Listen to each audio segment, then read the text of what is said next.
Hello. There we go. Welcome to the VGC PC number 2 over here at Collectors Emporium. So right now, we have a good old time. We have 10 people here today. So this is the last qualifier of the season, to my knowledge, last PC of the season. And we have a pretty set night ahead of us. So hopefully it's a good time for everyone. I'm excited. I'm going to be posting this link real quick in the let me post a link over in the LI VGC Discord real quick, and then from there we're gonna get things going. People, you guys are ready to start whenever. What's up? It should be in the front. The front of the.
That's as the opponents are getting set up.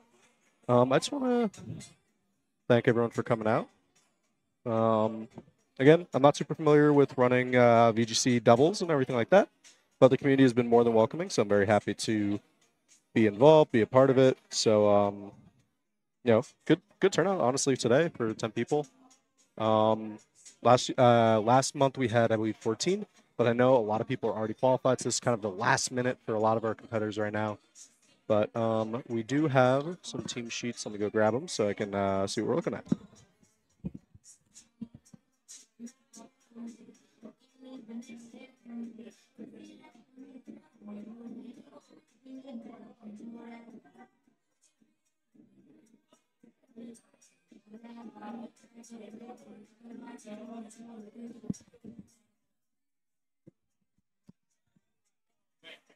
All right, so they're exchanging right now.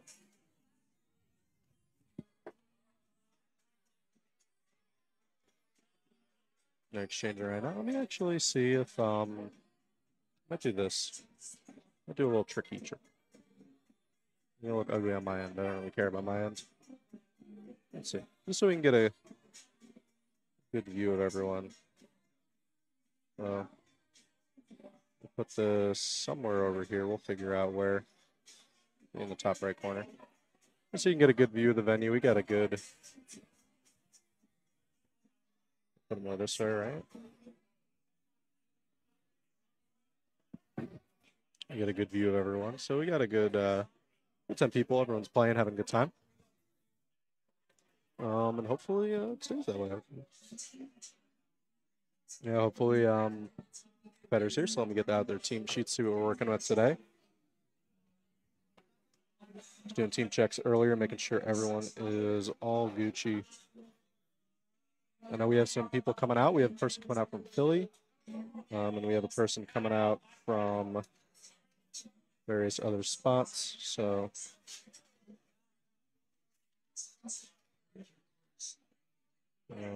all sorts of stuff going on. Right, there's 10. got people coming out from all over, so it's going to be a good time. So it looks like we have lots of players here. Let me actually see. There we go. Okay, so let's see which one we got out of these players. So Brett, let's see who we took into the game here today. So of his team, he has Maridon, Farigarath, Chiyu, Iron Hand, Whimsicott, and Ursaluna Blood Moon. Looks like he is opening up with Maridon and Ursaluna. And Tim is opening up the Calyrex and the Amoonguss. Already get things started. All the all the effects are triggering. Everyone's got their starter sets. Let's see where we go from here.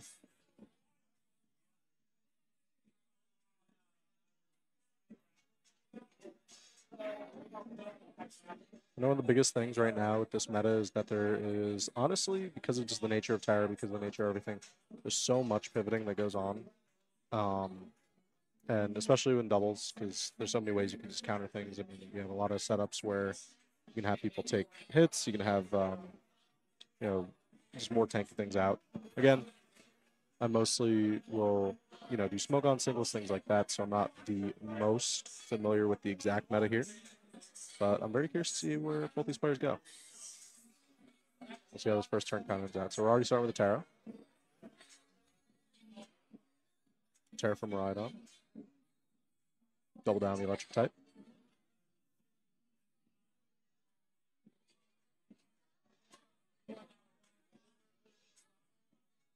Calyrex already assuming some things about to go down. Discharge, okay. So Calyrex safe. Which means big chillin'. So I'm just going to take a tiny bit from this. About half. A bit over. Hyper Voice should finish out the Among Us. Oh, wow. Still living. Unfortunate. Column Puff going to make it a little bit harder for this Maridon. No, didn't really do much. That did not trigger anything.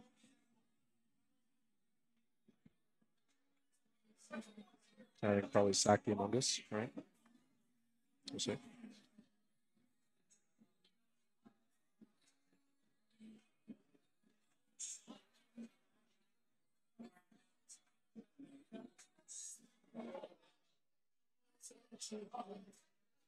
That's pipping a Calyrex. No Raging Bolt. No Lightning of his own. Alright, Proto activates.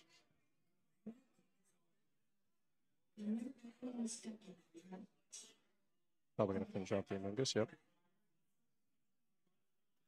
Barely going to do anything. Let me move this. I'm trying to find the best place for this camera. At the bottom right. Bloodman coming out. Maybe bolts down. Looking pretty rough, honestly, for him right now. I'm thinking.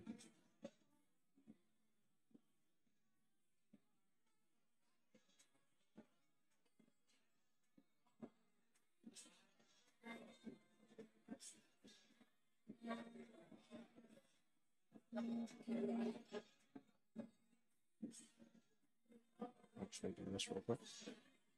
See. Got a matrix on screen.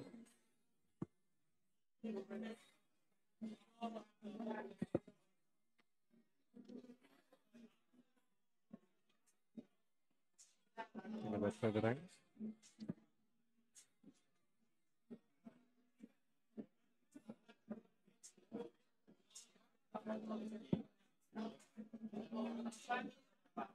That Rhydon is out.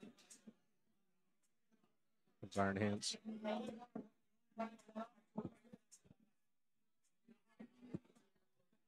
We got 10 people for VGC doubles today. Yeah. We had 14 last month, but this is the last qualifier or the last PC of the season. So people came out. We have someone from Philly. We have, yep. We have someone from Philly. We have someone from, where is it? Where is he? I didn't think that VGC was going to do so well. I'm actually really happy to see it. Yeah, no, we've been doing good. I love color commentating on VGC stuff. I We, never do it. I just commentate on it. It's funny. yeah, no, right now, this first game is looking pretty in favor of Brett, the player playing over there, which is this is their perspective. What's up? Let's say I play Pokemon VGC. Yeah. And let's say I got the feature map. Okay. So let's say I want to have a Switch Lite. If you have a Switch Lite, then you're screwed. Huh? If you have a Switch Lite, you can't connect to a HUD. You can't connect to a dock. So I'm just gonna assed out. Can't be a You can be on the feature match. There's only one perspective, so you'd have to be the person. So like he, for example, we're not his perspective, but your match could still be on. No, I know.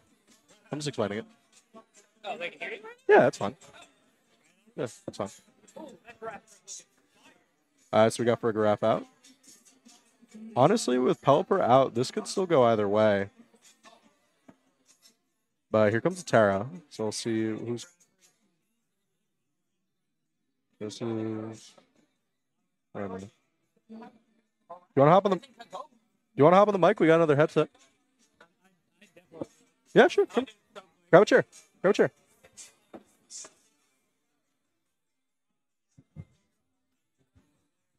Here you go, bud. We got Mr. VGH. PGH? Yep, VGH. VGH. We got Mr. VGH on the mic with me today. So if you want to look at the team sheets, this is Tim. And then we also have... so this is what I was saying. We got people out from crazy places. Oh, crazy. And then we have... Where We is need Brett? Brett. Yeah. TSE. Yep, Brett and TSE. So this is Tim's. Hold on, Liz. Thank you. So all these are best of 3. So a lot of these are going to take a little bit of time, but here. It's okay. I got a little bit of time before the Pokemon TCG starts up. Yeah, so we do these every month, one Friday of the month. And we have a pretty good VGC community. From what I understand from the person who helped me get this all set up, Tom, VGC people, as soon as there's a PC or an MSS, people come out. You know, people want the points. Once again, this is actually being streamed from the location of the what's the name of the store? I forgot. Clutches Emporium. Thank you. I'm still thinking of Mythic Games. You're here. Yeah. I still think of Mythic Games. The old one. We actually do have a little camera of the players right now. Oh, that's so. so cool. Yep. So usually, if you don't know, I use this setup to stream a lot of my other video game events here. So we got Smash, FGC usually, but I've been recently breaking into some more stuff. So we got VGC as well. That's super cool, guys. Yeah, so my name is Video Game House. I play Pokemon TCG, VGC. I'm super into right now the Pokemon Rogue online game. If you guys have played that at all. Pokemon Rogue for sure. Dude, Pokemon Rogue's crazy. We are already a couple turns into this match, so I already can see that we have a Ghost Terra playing on the defensive side when it comes down to that Pelipper. Definitely allowing it to change its typing is amazing, especially in rain. When it's in rain, Thunder does hit for 100% of the time and accuracy, so definitely does help. I am trying to read these lists very quickly because unfortunately I did come a little late. This Pelipper does have the ability Drizzle, Terra type Ghost, very good. It's holding a Focus Sash, so it can take that one shot. And of course, you're having the very aggressive actually with the Helping Hand, Wide Guard, and then a Hurricane and Weather Ball. So it has a very good coverage for water. Yeah, it's big support and big just offense. Yeah, it's definitely a very well-rounded team. We also have on his side the Calyrex Ice Rider, one of the top Pokemon, due to the fact that it has 2 abilities. The Calyrex special ability giving it both Calyrex and Ice Rider, and what's it called? Chilling Neigh. Yeah. What was it? Or Chilling Neigh is the name of the movie. Yeah, I forgot the name of the Pokemon. It's Calyrex and Glacier. Glacier, yes. The Pokemon that nobody remembers because no one cares about Calyrex. It's just so, Calyrex. Brett's going to take game 1. So very good. Unfortunately, I came a little bit late, so I wasn't able to commentate too much about that, but excellent job for Brett. I realized that as I was talking about both of the Pokemon that I saw on the board, each one of them went down, so I feel a little bit bad. I feel a little responsible for taking out both of them.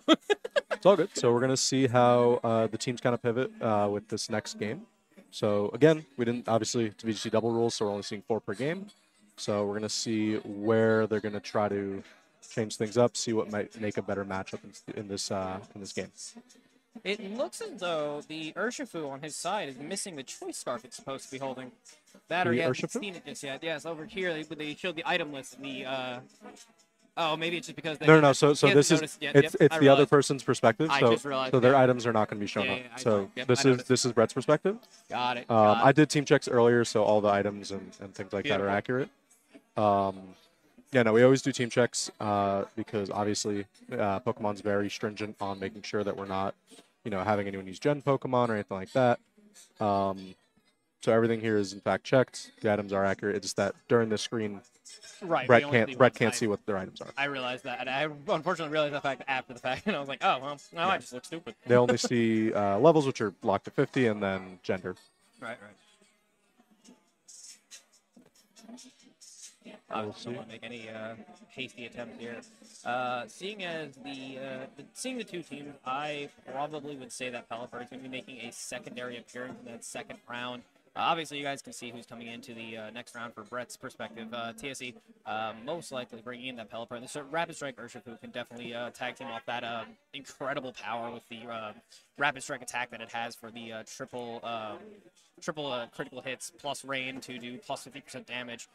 It's just insane. Incineroar is obviously the top of the meta as always. Everyone loves Incineroar. It's so nice. Yep. But very, very you're good the Pokemon. one using it, obviously. One of the big things at the start of the first match was Brett actually immediately terrored with Miraidon and immediately took out a Mungus. So the big thing was that the support wall was pretty easily taken care of. Discharge and then a Hyper Voice from the Ursaluna. So in this game, we're going to see probably going to put a Mungus more on the back and see if we can do. Yep. So here we go. We got Pelipper up first. Yep, Pelipper with the Urshifu, just like I thought. And then we have the Whimsicott as the follow-up. The Whimsicott, I assume, is going to be the Ghost, Prankster with a Focus Sash to guarantee at least one attack. It does run Tailwind, so we can absolutely see a Tailwind to force that Miraidon to go first, which is incredible. We might still see the Miraidon play into just another Terra into Discharge. It doesn't look like TSC may have anything to really counter that, so it's a little spooky. I believe in the last game, I came a little late, but I assume that the Pelipper terrestrializing from a water flying to a ghost type was more of a defensive play just to keep the Pelipper up to probably use Hurricane to clear after Drizzle was active. That's one of the biggest things about Pelipper, right? You set up Drizzle, but then with so many strong electric types in this meta, Raging Bolt, Iron Hands, even Miraidon here, it's very, very scary to be like, oh, here we go. Here's my big rain. Yeah. Oh no. Yeah, that's not a great engine. Although I'm wondering, it's questions like this where I know I can't really get the answer. It's wondering why Pelipper Ghost. I assume it's defensive, but it's defending against fighting and normal. Obviously, as a Ghost type gets 2 immunities. I'm wondering why he wouldn't go ground. Obviously, if he can go ground, he can switch around, and then it just totally cancels out the electric weakness. But I think the big thing right now is that if you do ground, you already have Drizzle up. Water moves are stronger.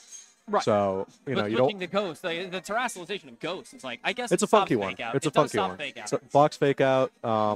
Blocks. If he doesn't have anything that does set up on his team, but if you do have someone who has rapid spin or anything like that. Yeah, that's true. But I don't think he has anything that does set up on his team currently. No, he does have Urshifu with Rapid Strike style. Whimsicott living with one. He got the Focus Sash. Yeah, that's great. That's the Focus Sash on the Whimsicott is just so crucial. Just being able to provide that one extra move is just too important to give up because that Whimsicott is his helper Pokemon. Yeah. The little helper monkeys. Did he set up Tailwind that last turn? I actually didn't pay attention. I'm still looking at the board. I'm trying to catch up on what I've missed. Since obviously I missed game 1, I don't have all the information of all the Pokemon yet. No worries. With his options were either Encore, Protect, or Tailwind. Obviously, since he took damage, he did not hit Tailwind, or he did not hit Protect or Encore. I'm going to assume it was Tailwind. Granted, I don't see enough damage on the board if he used Moonblast in the first place. So it's probably a switch into Ursaluna and then using Tailwind on the Whimsicott. So yeah, and we're coming up on move time real quick. Let's see. Whimsicott hitting Protect. After Tailwind, it's just going to be a targeting hit. So we're going a double Protect. Double Protect. All right. He plays it safe. He wants to figure out what his opponent was using. That's fair. Thunderclap, which obvious. Yeah. But obviously no one's going. The Weather Ball honestly makes sense. I mean, the Weather Ball in this would probably take down the Ursaluna. Yeah, I figure Hurricane would end up taking out the Whimsicott, though, as a bonus hit, but I guess it does have less accuracy. No, Hurricane. You know what it was? The Thunderclap was for the Whimsicott, because as long as it did anything, it would have hit. That's true. Yeah. Right. But playing defensive, not a bad move here. Trying to figure out what his opponent's trying to do, trying to psych him out, trying to figure out maybe if we do this, he might assume we do one other thing, and then trying to hard read his opponent will end up causing a quick failure Yeah, here. shout outs to Raging Bull clipping in and out of existence for like 2 seconds. The game is so well made, you know. It's very. I think there's so much good about this game, and it's really awesome. It is. Honestly, I just, you know, if you ignore the graphical glitches of characters literally just popping in and out of existence, you can see old grandma over here. Every time she comes in the frame, she's gone for 1 frame and then comes in. But if you can ignore the graphical glitches, the game itself, the strategy, the entitle, like everything that goes around the game itself, it's just impressive. Yeah, no, they've done a lot of quality of life. They made it very easy, especially for the competitive players here to, you know, really get themselves started. It's not as difficult as it used to be. But here we go, Terra Ice or Terra Steel. It take like a year for them to implement the DLC, and then after the Terra DLC Steel. came out, they finally added the Terra shards to make it easier to find that, which is just the most lovely thing, because everyone hated the grind for like 2 hours just to get enough for 1 terrestrialization change. Ursula throwing that hyper voice with the stab and the Terra, doing a lot of damage. Pelper surviving by a hair. Was it the Focus Sash? Yep. Focus Sash again. All right, a lot of Focus Sash being broken, even though it's funny, both sides have used and broke their Focus Sashes. Here comes the Weather Ball. Ursaluna is still living. Okay, that's not bad. We still have Hurricane that we can use with Pelipper in order to try and take a double at least. With Iron Hands on the board, it is a little spooky. What are we looking at with that Iron Hands, actually? I didn't actually look what that thing does. Where is it? Iron Hands as Corkra, of course, Assault Vest, Fake Out, Drain Punch, Heavy Slam, and Volt Switch. So, looking at this, it does, if the Tailwind is still up, I have not seen it peter out just yet. I believe they're only on turn 2 or turn 3 with Tailwind, so they have at least two returns or more. That Volt Switch seems very juicy right now on that Iron Hand to either take out a Pokemon and get a free switch, or it could just lead into a quick heavy slam or drain punch. Either way, it should take a knockout. Brett playing very defensively with these protects. Very smart. He's up a game, so I think the big thing is, you know, he just wants to play it safe. There was the wide guard, I assume, for the Hyper Voice. Let's see. Thunderclap. Nope. Failed. No one's attacking, so. Volt Switch. Yeah, that's going to take out Pelipper. Figured for the Volt Switch, yep. Although I didn't expect a protect on Ursaluna, but not bad. Nope. And we're gonna switch in. Now, I know a little bit about this. I forget how this trade-in happens. I believe U-turn triggers first, and then TSE should have an option to switch in to the attacking Pokemon that comes in. Yes. It looks as though Ursaluna and Whimsicott have taken quite a bit of damage here, but once again, the Whimsicott it back in. He has Prankster, so whatever he wants to do, he is pretty much guaranteed. Whimsicott I just saw before with the Prankster ability, it most likely can hit a free Moonblast with 1 HP. Depending on the move, because Tailwind is still live, it might actually go for the Encore. Granted, we did see Thunderclap from not Roaring Moon. Raging Bolt. Thank you, Raging Bolt. Honestly, yeah, the Encore on the Raging Bolt could render it useless. Yep, it could render it useless for at least 2 to 5 turns, forcing a switch for the Raging Bolt. And then all he has to do is take out that Calyrex for 1 move, and the lead being 4 Pokemon to 3. But obviously on Brett's side, we have 2 damaged Pokemon under 15 health each, actually. Yeah, anything will take these out. A gust of wind. I believe. Do they have the player sheets as well? If so, they have each other's team sheets, but the opponent team sheets are not as detailed as the stat ones. Okay, cool. Yeah. I don't. The stats don't really make that big of a deal. If there is a widespread move, he could take out both Whimsicott and Ursaluna. If they do know the move sets, he knows that there is no wide guard protecting both of them. They know he has 2 protects, but obviously if we hit another widespread move and we just kind of go off with that, it's very possible that Whimsicott and Ursaluna can both go down. The Tailwind, Tailwind did peter out. I must have missed the notification on that one. So he actually is going to go for the Tailwind, so that probably leads Whimsicott to go down. Oh, we take the Ursaluna down. He committed on using Thunderclap on Ursaluna. He said, you know what, this thing's low enough health. If it moves at all, it's getting hit. That's all I care about. TSC was very smart on that. He knew that the Tailwind petered out, so he wanted to make sure. Brett knew he wanted to get the Tailwind back up. So he wanted to use that Thunderclap to get that priority, take out the Ursaluna before it can make an attack, even with Tailwind on the board, and just clearing this board. Putting TSE back in the lead with a 3-2 lead right now. Brett's Pokemon both are fully HP'd, so this still is not, completely one-sided yet. Does leave him with a Morale and Iron Hands, very one-sided in terms of typing, but it's not like they are slow Pokemon by any means. No, not at all. Big thing is, I don't think we've seen the third Pokemon. Correct, or was it? It was no. Urshifu's the last Pokemon left. Yes, So we saw it at the very beginning of the game, and no, did Urshifu go down? I don't remember. no. Urshifu did not go down. Pelipper went down. Pelipper went down. Yes, yes, yes. Yes. So Urshifu's still in there. That's pretty good. Does Urshifu have? He I don't does think not. we've seen He does a not. Terra, have we? We have not seen a Terra from TSE, I believe. So TSE, yeah, without a Terra, we have a Because Brett Ghost type uses Terra on Urshifu. Ursaluna. Yeah, it looks as though he does prioritize Ghost types on trying to remove the fake out option.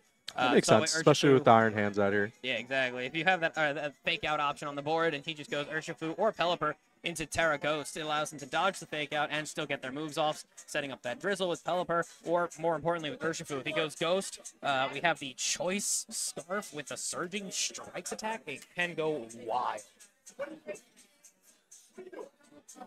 Doing commentary. We're doing some color commentary on the Pokemon game. We have some outsiders yelling at me. I play TCG.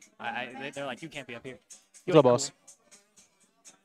Oh, opposing Raging Bolt did take a flinch, so there was a quick hit right there with the fake out. Raging Bolt did not go down very close. Raging Bolt's a big long neck guy. Where's this Raging Bolt? At base 440 total. Yeah. It's huge. It's a long neck, long health bar. Defense and special defense, nothing to sneeze at either. This thing is a tank. Golly gee. This probably could ring out the turn. The Raging Bolt. Yeah, Electro Drift coming out. It still has a very powerful protect. Oh, Calyrex taking that one shot. Jesus Christ.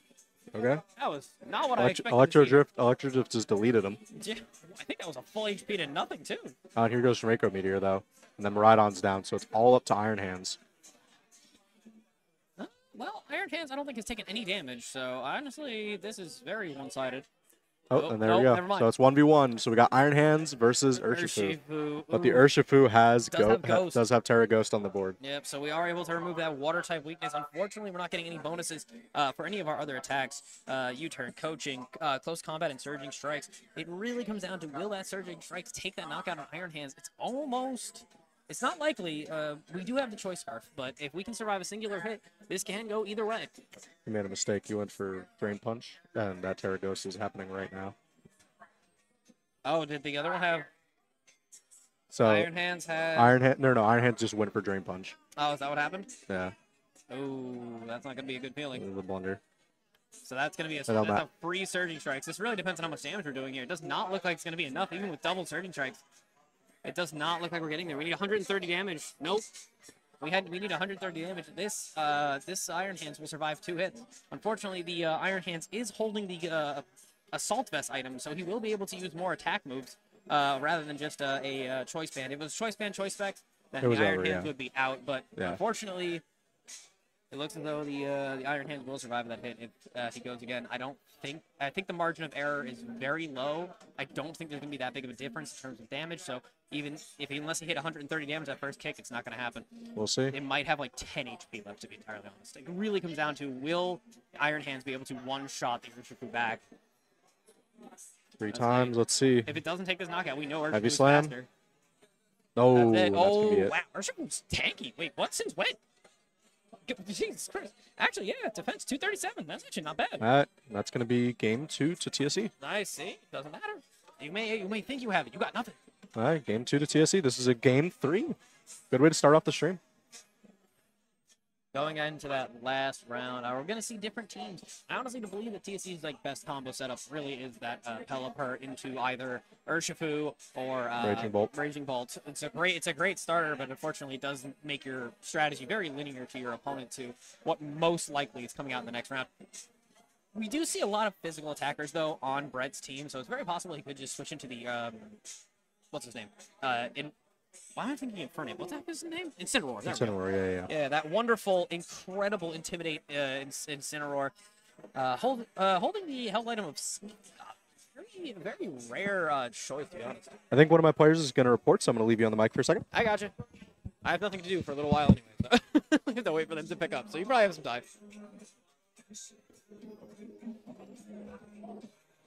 Anyway, guys, once again, my name is VGH. That's Video Game House. I also stream on Twitch, twitch.tv/Video Game House. If you guys want to check out some TCG content, any chance you guys can get. Do a lot of free giveaways for stuff like that, whether it be Pokemon stuff and or TCG related items. So if you guys want to hang out, we're also live every Tuesday, Thursday, Saturday, and Sunday at 7 p.m. Eastern Standard Time. All right, so we're gonna see what we're going into game 3. So just to keep people updated, one of our players just reported their first win. Is pronounced, I believe, Chanel. Believe it or not, he won his Mr. match. Tang. Yep, he won his match, I believe, against Corey.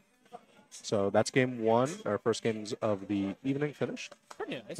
So we have, if you don't know, we have 4 rounds of Swiss, best of 3, and then we have a top cut to 4 players. And then some cash prizing for, I believe I set it to. It's usually top 4, 3. Top 3? Nice. Well, it's top 4 because it's single limb, so it's top 4 payout. But Oh, it's single limb. Golly. yeah, top cut single limb. Wow. Single limb best of 3. Very nice. So we're going into game 3. So we'll see where we're going with all this. Shouts Grandma. Grandma's always helping. It's awesome when there's also multiple of the same character on the page. I think I see like 4 grandmas that are all the exact same character model. I see 2 grandmas Yeah, in sync. on the field. Yep. They're in sync. Are they? Oh yeah, they are. All right, so we got Urshifu Pelipper starter again, and we have Iron Hands and Miraidon starting this time. With the Miraidon, I think it does trigger the electrical field, but we also do have a Drizzle coming down, so this is very positive for both players' team strategies. Unfortunately, both Miraidon and Iron Hands coming down, mainly due to the factor of, like I said before, the linear strategy of Pelipper Urshifu coming out on turn 1. The Miraidon Iron Hands just immediately putting his opponent in a solid position. Brett actually...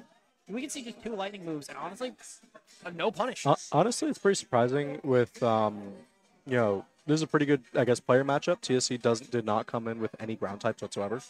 Oh my god, they did. That's So, pretty funny. I don't even think there's a ground type move on here. No, there isn't. I think the best idea is the Amoonguss, which is the Not a single ground type. This guy said, I'm not touching the dirt. I'm not touching the soil. We're working with what we got. So now we got the Urshifu Ghost coming out. Urshifu Ghost, which will dodge and fake out in case of our wonderful friend Iron Hands throwing that fake out once again, like we should see originally. So, we're going with the helping hand play. This could be really big if Urshifu can take out Surging Strikes. Close combat. Get the Miraidon out of there. He knows there is no focus band or focus sash, my bad. There's no focus sash on that Miraidon. Just with that proton drive, it's just over. I honestly respect it a lot. I think the big thing TSC was like, yeah, this Miraidon's been the problem. Oh, yep. But focus sash can trigger on the Pelipper. We did have that 4 times weakness. Did not matter with that focus sash. He knew that. He wanted to get the second hand in. All right, very good. So this is very good for TSD. Very good start, allowing us to remove a Miraidon on 1. It gives our Pelipper 1 extra move. Granted, if he gets outsped, which, as you can see, Whimsicott is probably coming in with the wonderful Tailwind attack with Prankster. Just, honestly, the only reason it's used, Prankster. Literally, any meta that has Prankster is just a playable meta. Yeah. Are we playing any banned or restricted So formats this is based on the current Reg G? this is current retro regulation. So, This is the last one of the season. So immediately after today, we're switching to the new format with the next one. That's nice. All right, very good. So that is a limited, restricted format. For those of you who don't know, it allows us use of 1 specific legendary on a team. There's a pool of specific ones you're allowed to use. I know that Ice Rider and Shadow Rider Calyrax are on that list, so I know they're really, really used. I believe one of our players today has a Kyogre. Their Kyogre for Drizzle is also incredible. They don't have the access to the primal forms in this game, right? No primals. I think that would be way broken. No, there's no megas, no primals. So no megas, no primals. Yeah. So that would be something else. That would be wild. I think I don't know if I would be ready for a world where you have Primal Groudon Terra. That would be horrifying. Yeah, that would be pretty bad actually. That would be not okay. Primal Groudon is like what, Terra Grass or something? Terra Grass. Or no, Terra Ground. Terra Ground. Or it does know Earth power, so it could just body things out of nowhere. Yeah. It covers for like it's 1 of 3 weaknesses in the game, just switching to ground. Yeah, because you can't even use water, so it's like. Here comes Blood Moon getting rid of Urshifu. Blood Moon Urshifu gonna knock down. Okay, but both Terras have been used. One Pokemon down on both players' side. That Pelipper only having that 1 HP left is a little bit of a restriction here. But we know Urshifu did use its attack, and our Ooh, that Pelipper weather does ball's get gonna one hurt. swing off because of that tailwind coming off. Ooh, that was a lot of damage. If that took that thing down, it would have been really good for TSE. But they're both down one Pokemon with one Pokemon just barely hanging on, so it's very possible. I don't think either one of us were paying attention when they were doing their team setup, so I have no idea who could possibly come in. Well, obviously, from our perspective, we can't really see what TSE is planning, but That's true. But for Brett, it is. So we saw the Miraidon already. We saw Whimsicott. We saw Iron Hands, and we have our Suna. Yeah. Oh, yeah, that's true. Yeah. Honestly, with again, the same board from before with that Pelipper, I highly understand that if he brings out the Ice Rider Calyrex, and then there's also the Raging Bolt will probably be his last option. That Unnerve is insane. No berries, but. Can you report? I think we have another report. Hold on. coming up. I got it. Also, if anyone hears if the TCG goes live, please somebody tell me, because I want to sign up, but I don't think you're doing it yet, which is annoying.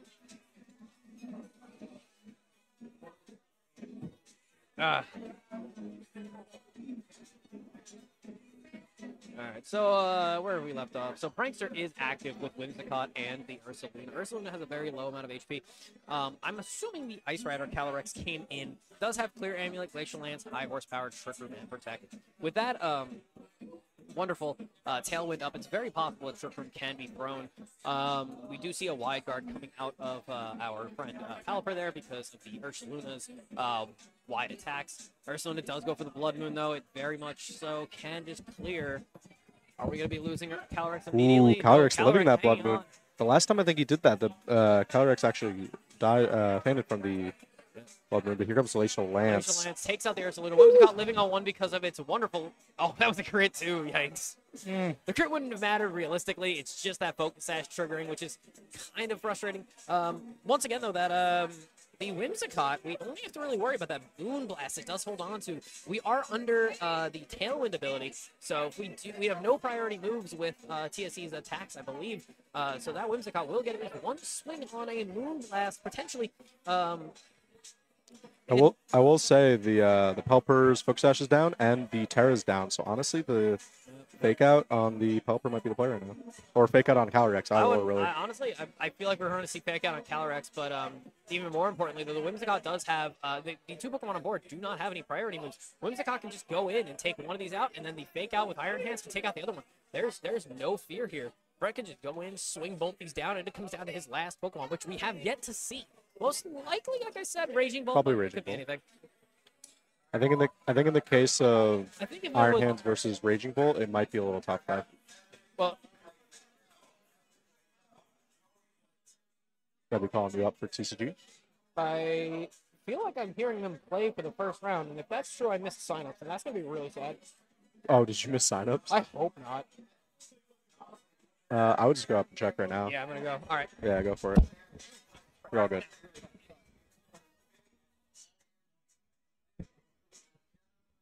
All right, so here comes the Raging Bolt. The fake out hits. The Encore goes to the Pelipper. So the Pelipper is pretty out of commission right now. I believe it's stuck doing wide guard. Yep, can't do it again.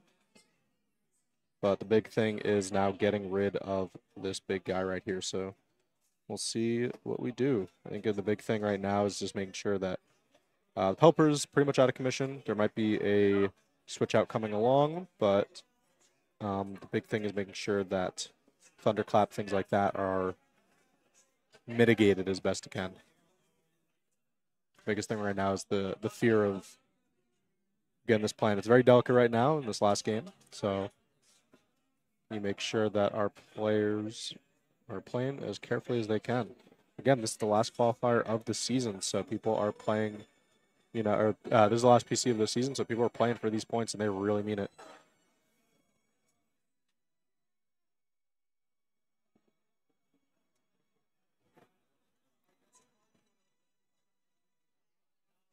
Calyrex comes back out. Just gotta use Protect. Let's see if the Thunderclap is going to Whimsicott. Thunderbolt goes for the T-Bolt. Still gonna be protected though, thankfully.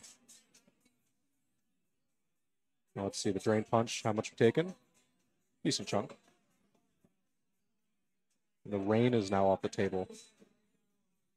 Tailwind's also off the table. And Electricity's off the table. So all the field effects are now out. So we're going to see where we go from here. Biggest scare is now that, Protect is down and out is, what level of effect can we do here?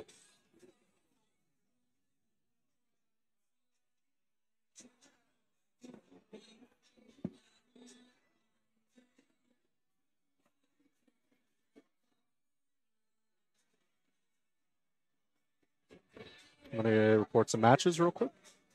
We're going to see how this goes. So Thunderclap's going to take out Whimsicott.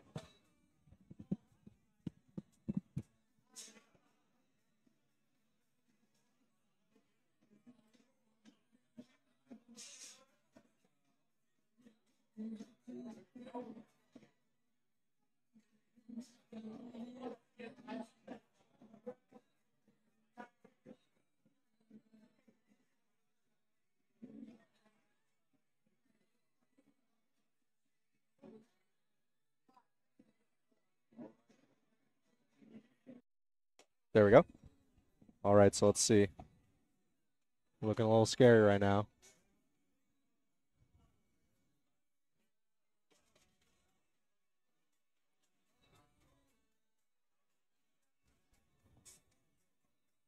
Hurricane. That's, living even with the crit. And the Draco's probably going to take it out. Yeah. Oh, avoided. It missed. Oh my goodness. Can this be what we need? The Hurricane is going to be accurate. But let's see the Hail Mary from this Iron Hands right now. Iron Hands made to live by the seat of its pants. Not really a crazy amount of options. It's going to go for it. Hurricane's going to hit, and that should be it. Yep, and TSC is going to take it. Wow. Very, very good first match on the stream. Very, very solid. All right, so I'm going to report that, and then we're going to get the next round started.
Alrighty, so we got the next game going.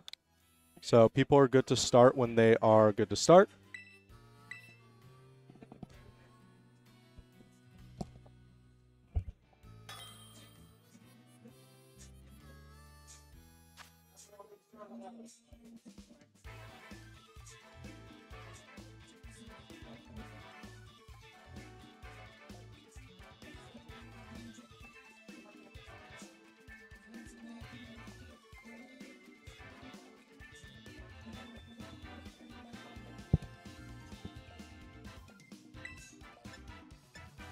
All right.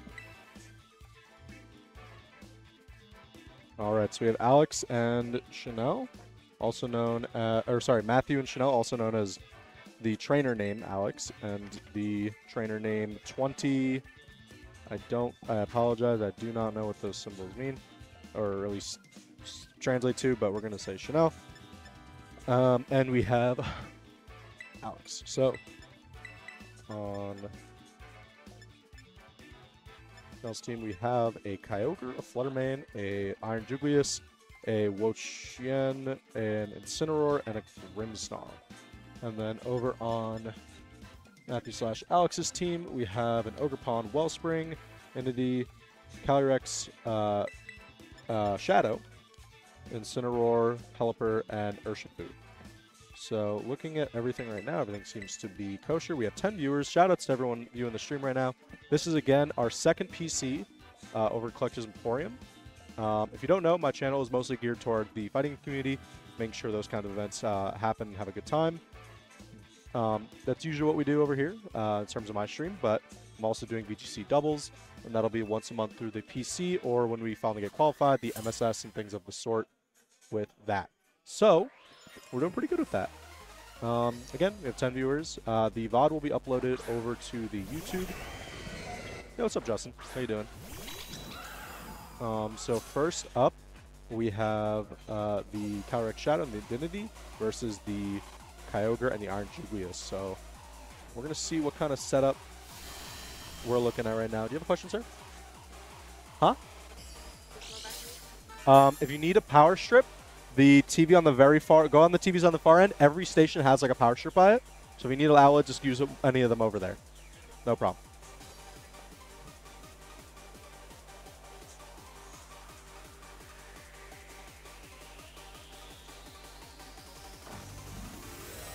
Alright, so already starting off with a Terra, so let's see who's getting it.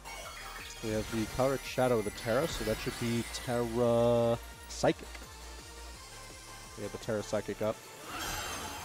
So let's see what that was in aid to. Probably to, yep, with Psychic Terrain, that makes sense. So obviously now it negates a lot of the A lot of difficulty with the dark type stuff. Big lurking just now, I understand. We got Draining Kiss on the end to do this.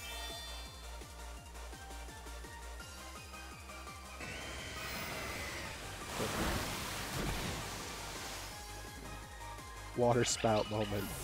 Oh, water spout moment. Water spout moment. Ay, ay, ay. Kyogre is broken. And that's already going to put a big damper on things, quote unquote. So right off the bat, it's making it a little bit tough, but we got Ogerpon Wellspring, so it's going to be a bit easier to work with against this Kyogre and Incineroar. So big thing with the Incineroar is the Tyro's already used. So this Incineroar is in a dangerous spot right now. Incineroar is not in a spot that it wants to be. But we're going to see how Ogerpon and everyone else does. Kyogre's actually out of here. Okay. We'll check Kyogre. Kyogre said, I did my piece. I'm out. I don't got to deal with anything anymore.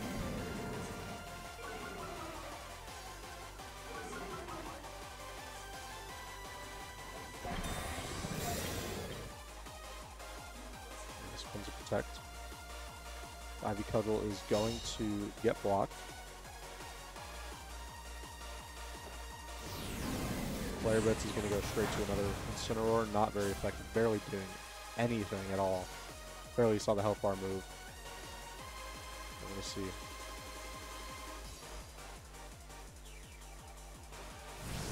Hurricane up. That's going to hurt. Ogerpon taken out already. This is looking really rough. Already down to just Incineroar. It's looking like a pretty strong game right now for Chanel right now. So it looks like he might be running away with this first game.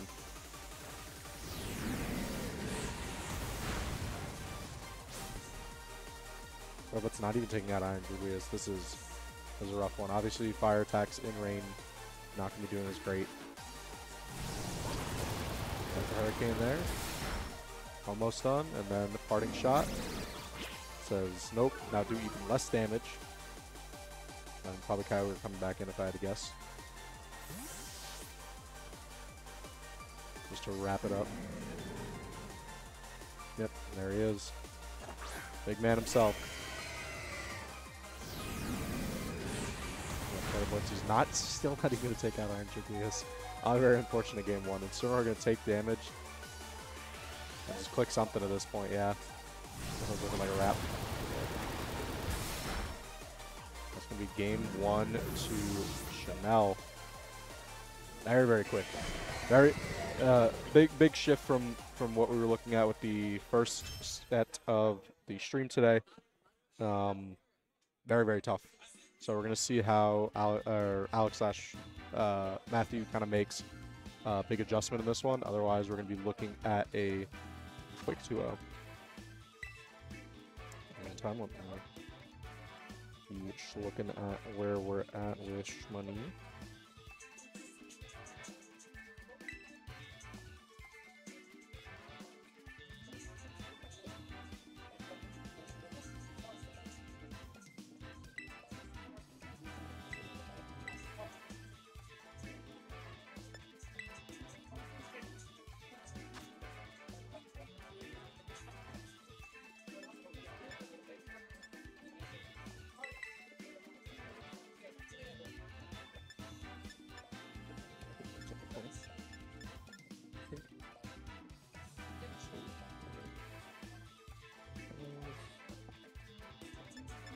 Payments out for top 4 cut.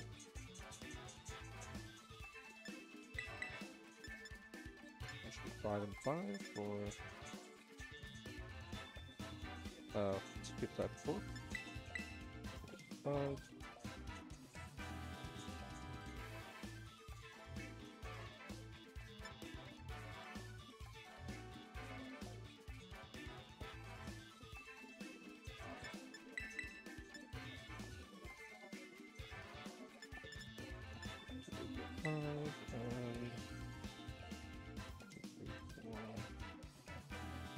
Okay.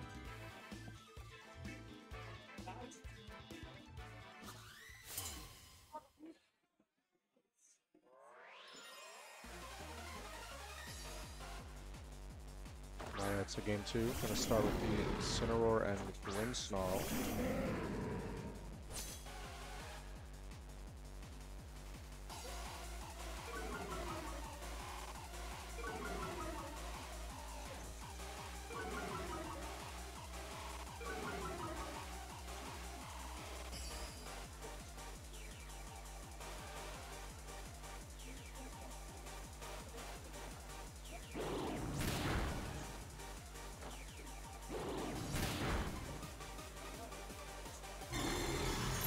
As we got light screen set up.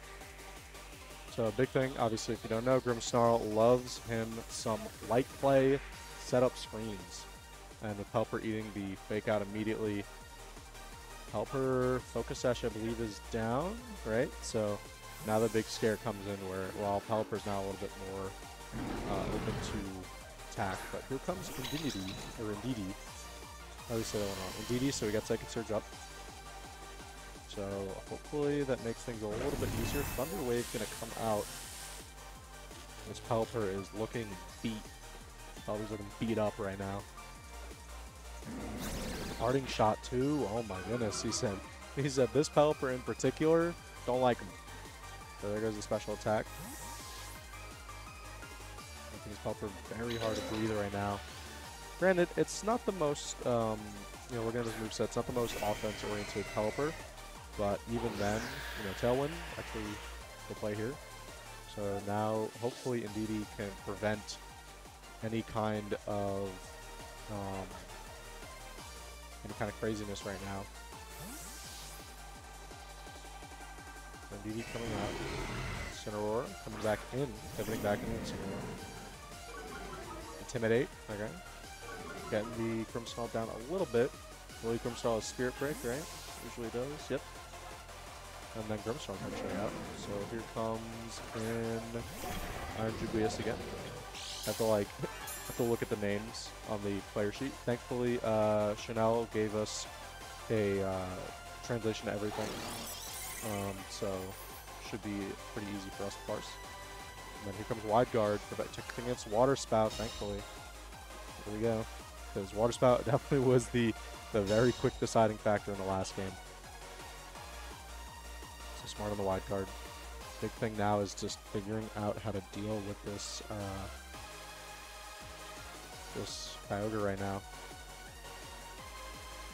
And Sonora leaving.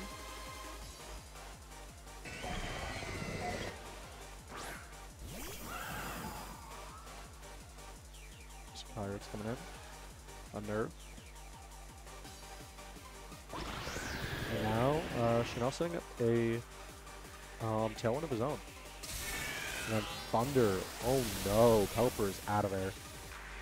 And that's the big thing right now, is that now Y-Guard is no longer on the table. This is very, very scary right now. Let's see if Alex can kind of pull this one back.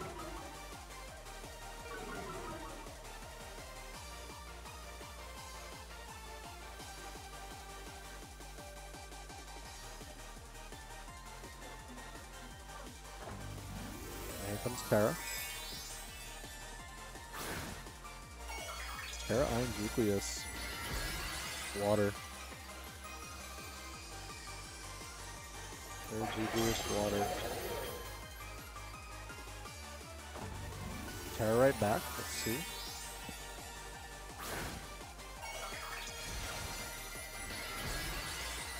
Terra Psychic for the Kyric Shadow.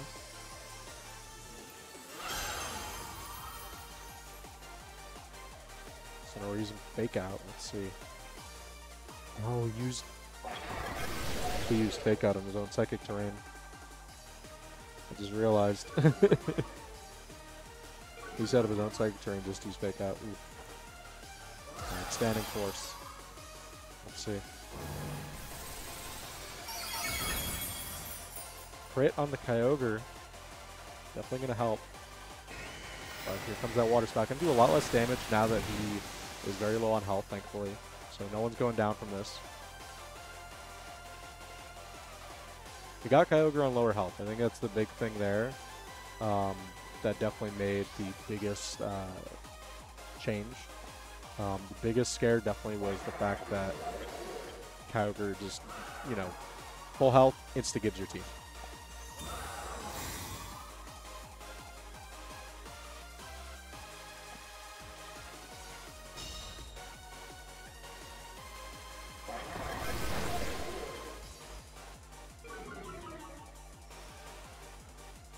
Here comes Origin Pulse.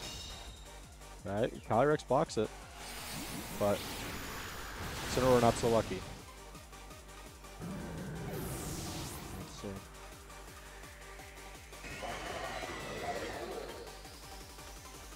So DD come back out. I believe Chanel still has his whole team yet. I can surge back up. Yeah, so this one's looking a little tough. Panic Force coming out.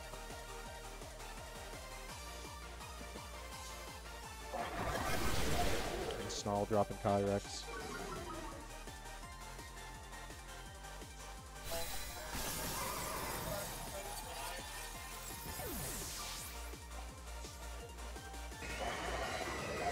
Comes another Origin Pulse. Oh, and DD actually managed to avoid it. That's it did nothing. DD is not made here to hit things. He is here to just kind of vibe. Still living. Special tag down. Even Citrus Berry. I'm all hungry. Not looking good for your boy. Ice Beam coming in. That should be to wrap it up. Yep. Alright, so it's going to be 2-0 for Chanel. So I'm going to go report. It was definitely a quicker match than last time, so we're going to have probably a little bit of an intermission between the next match on stream, but we're going to report everything.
All right, so we're waiting a little bit on a black screen here. I understand. I'm going to do this real quick. Watch this one. Watch this cool trick. Boom, boom. So now we got the venue. So we have something to look at while we're waiting on the next match. People are playing. People are talking. They're getting their stuff done. I'm going to see if I can report any other matches, so I'll be right back.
So just to update some scores real quick. Kason won over Robert.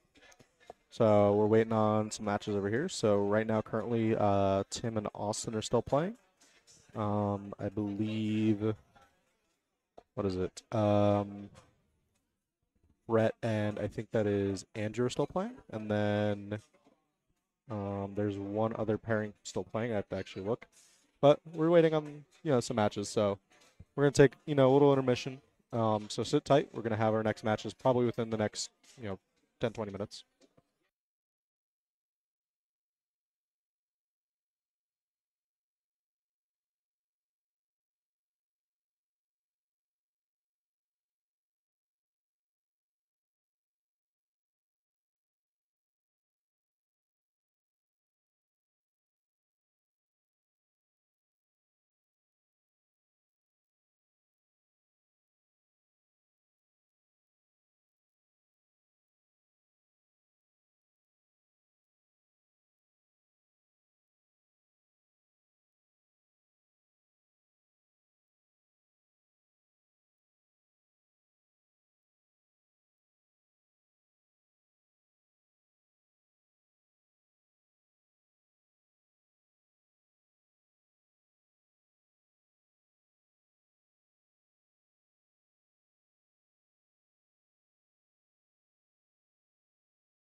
All right, so we got our next set of pairings up.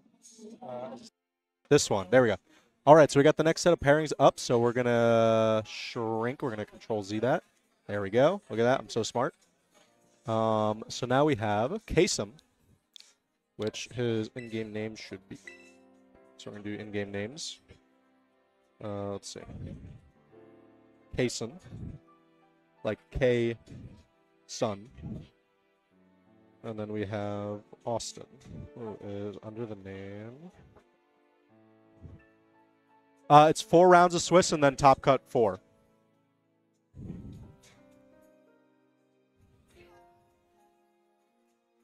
Yeah, we have 10 players, so we have 10 players, so it's 4 rounds and then top 4. And then we have Austin. There we go. Which is Lila.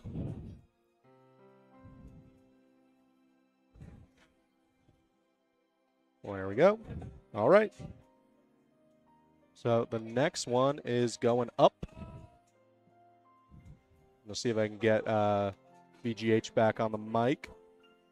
But they're going to get started in just a second. Move this a little bit closer so we're not toppling over ourselves. All righty. Let me go grab hands.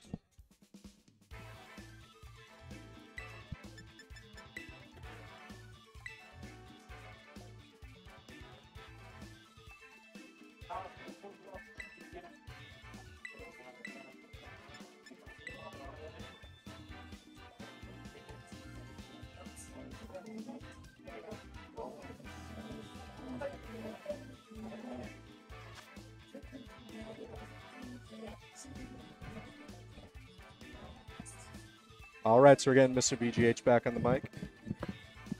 Am I live? Oh, I'm live. Yep, you are. Welcome back to it. So we got Kason and Lila reporting to their trainer names. I got Kason's page right here. We got Lila. And oh, okay. Yep. Oh, Kason. We're going by Oh, trainer that's names. Yeah. We're going by trainer names here. It's K. It's Yep. Kason. Yep. All right, so, was it Lila? I'm gonna screw that up a lot. But Lila coming in with the Incineroar Clefairy. Clefairy is one of my favorite picks, dude. Friend Guard, Eviolite. Yeah, not a bad setup. It's one of the only Pokemon in the game that has that wonderful follow me attack, and just having follow me for just a little friend side piece, and Friend Guard to protect his other Pokemon on the side, even from wide attacks, is just such a good combination.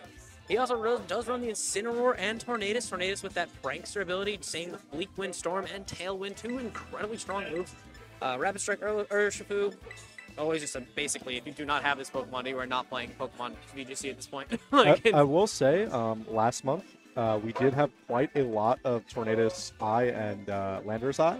Oh, really? And we did not see. I think this is the only team that has a Tornadus on it this month. Really? Yeah. I always thought Tornadus was like an auto pick in most cases. It's just so good. I believe it's the only team that has Tornadus on it, but we're going to see what Lila has in stock with it. Oh, this actually, I just looked at Lila's team. Actually, I missed the one on the top right. We actually have a Terrapagos that we're going to be working with, a Stellar type Terrapagos. Man, there's a few Terrapagos on here. Both these players have Terrapagos. I've very rarely seen a Terrapagos. This is actually fun for me. We do have a Terrapagos on this side as well. We have Ogreprime Earthflame, very strong Pokemon as well. Another Whimsicott with Prankster on Tailwind. So such a good combination. This one is actually on the same exact list, and Terratype Ghost is the exact same Whimsicott as the other one. Yeah. Moveset, abilities. I think if it ain't broken, I'll fix it. Not wrong, not wrong. We also do have the Indeedee. Well, you see. I love Kason's trainer card giving people the light skin stare. His trainer card had him go like this. Yeah, oh, really? I didn't see that. And I'm like, wow, okay, I didn't even know that was in Pokemon. All right, we see an Ogerpon. We see the Earthflame, Ogerpon, Mr. Poggers over here. Yeah, Mr. Poggers with Terror Street. We see PP, the little Clefairy, because he goes beep beep whenever he gets sent out. Very funny. Sure. Dumb joke, but I find it funny every time. Those and Platypus. Mr. Poggers, Pawn, and over just the Pawn. What in the heck is a lot of naming schemes on these ones. Yeah, we got some funny ones. That's some funny ones for sure. All right, well, we're seeing a quick switch out from Lila. Get rid of that friend guard protection. Doesn't look like we need it that much. Into the switch in for the shiny Incineroar with its best ability in the game, that Intimidate.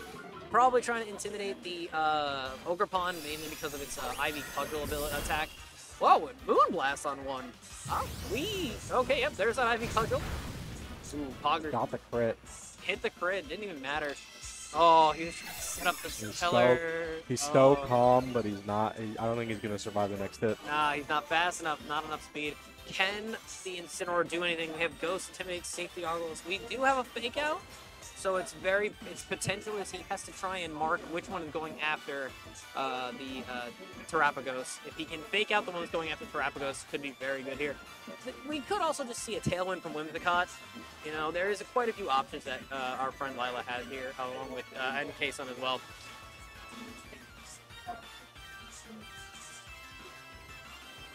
It's such a weird board. I just still never used it. Oh, a switch out. No Prankster Tailwind. All right, so we're just going to go off of speed.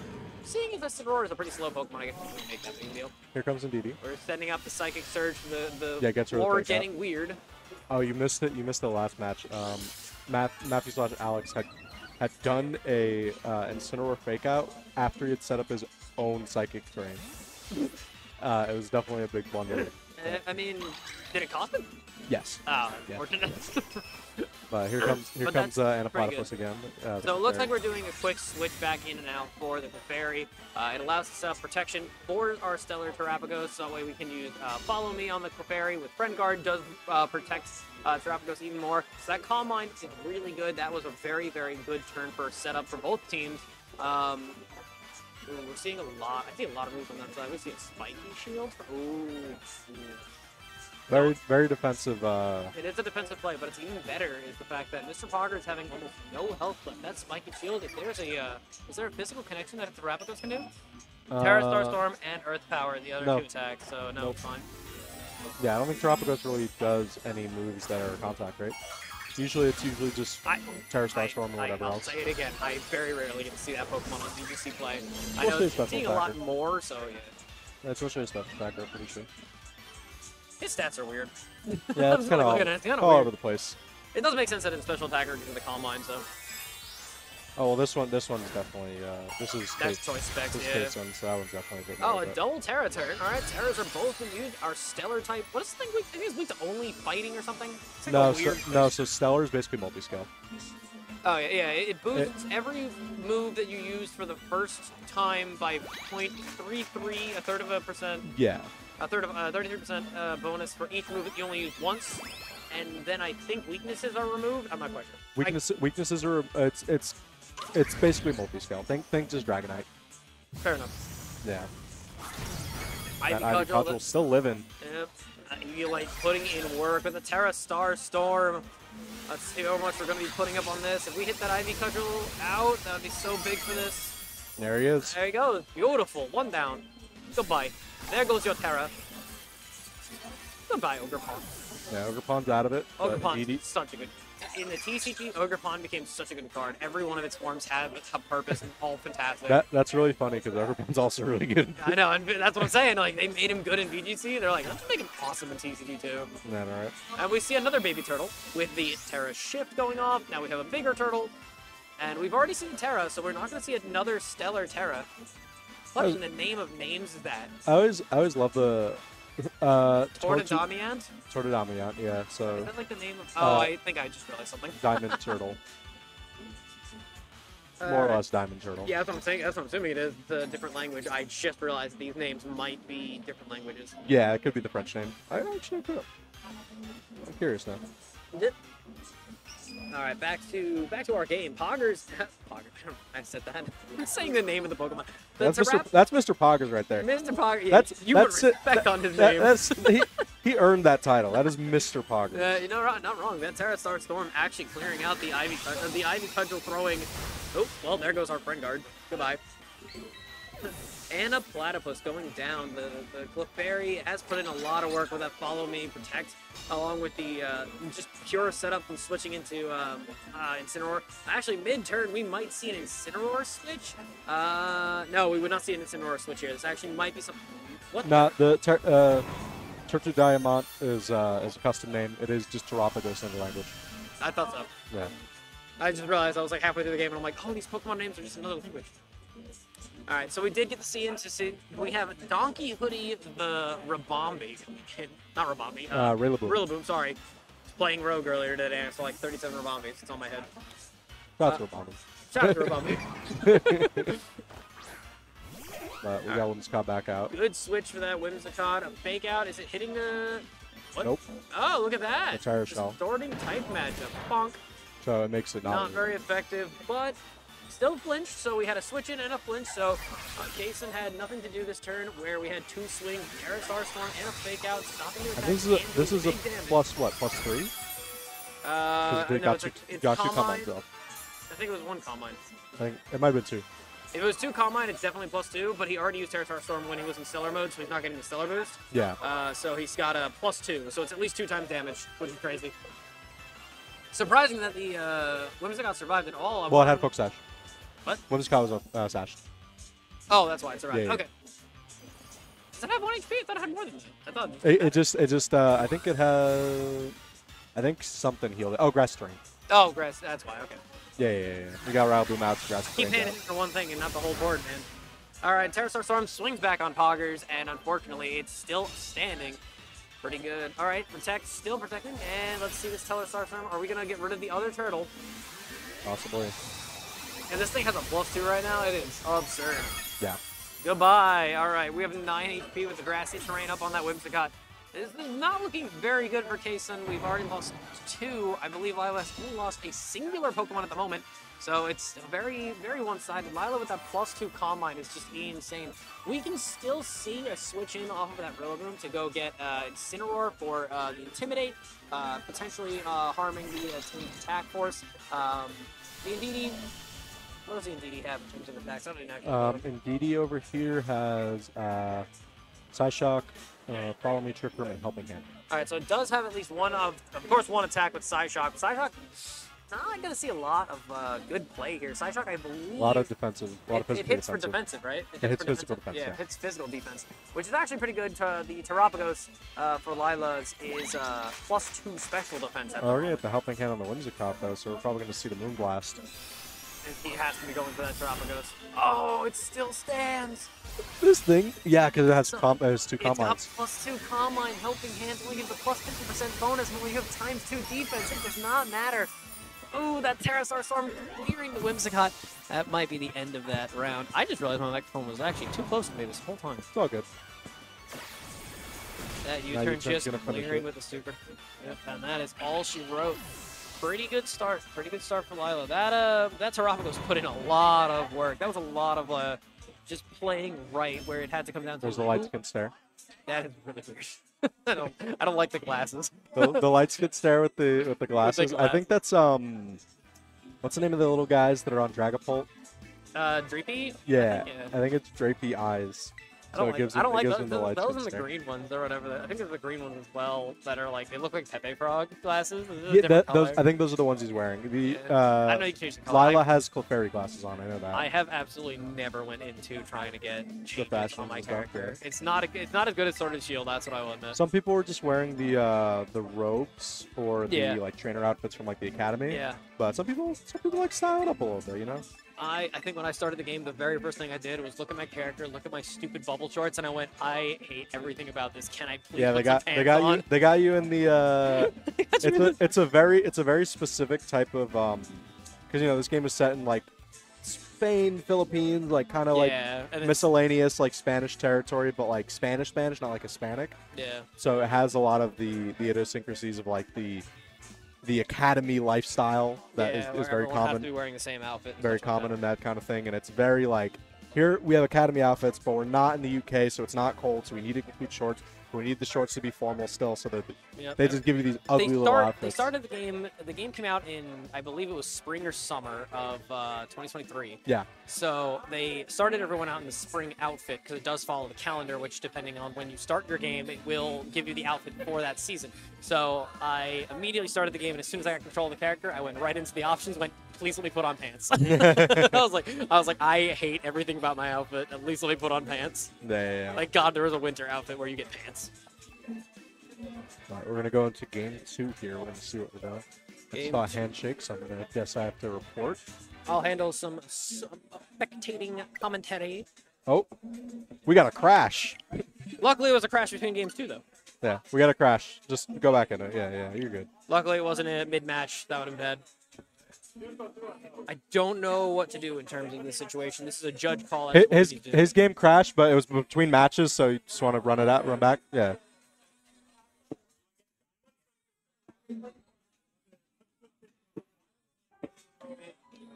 I'm just the commentator, guys, so I cannot Yeah, really so they're gonna deliberate what's going on. So it's up get to back in there. their judge. Judge will handle it from here. If it was a big match, then yeah, but... Luckily, this was a crash that did happen between the matches, so it does make it a little bit easier for a judge call to be made of just, just run it back, go to round 2. It does not change anything. Luckily, it's a very easy fix.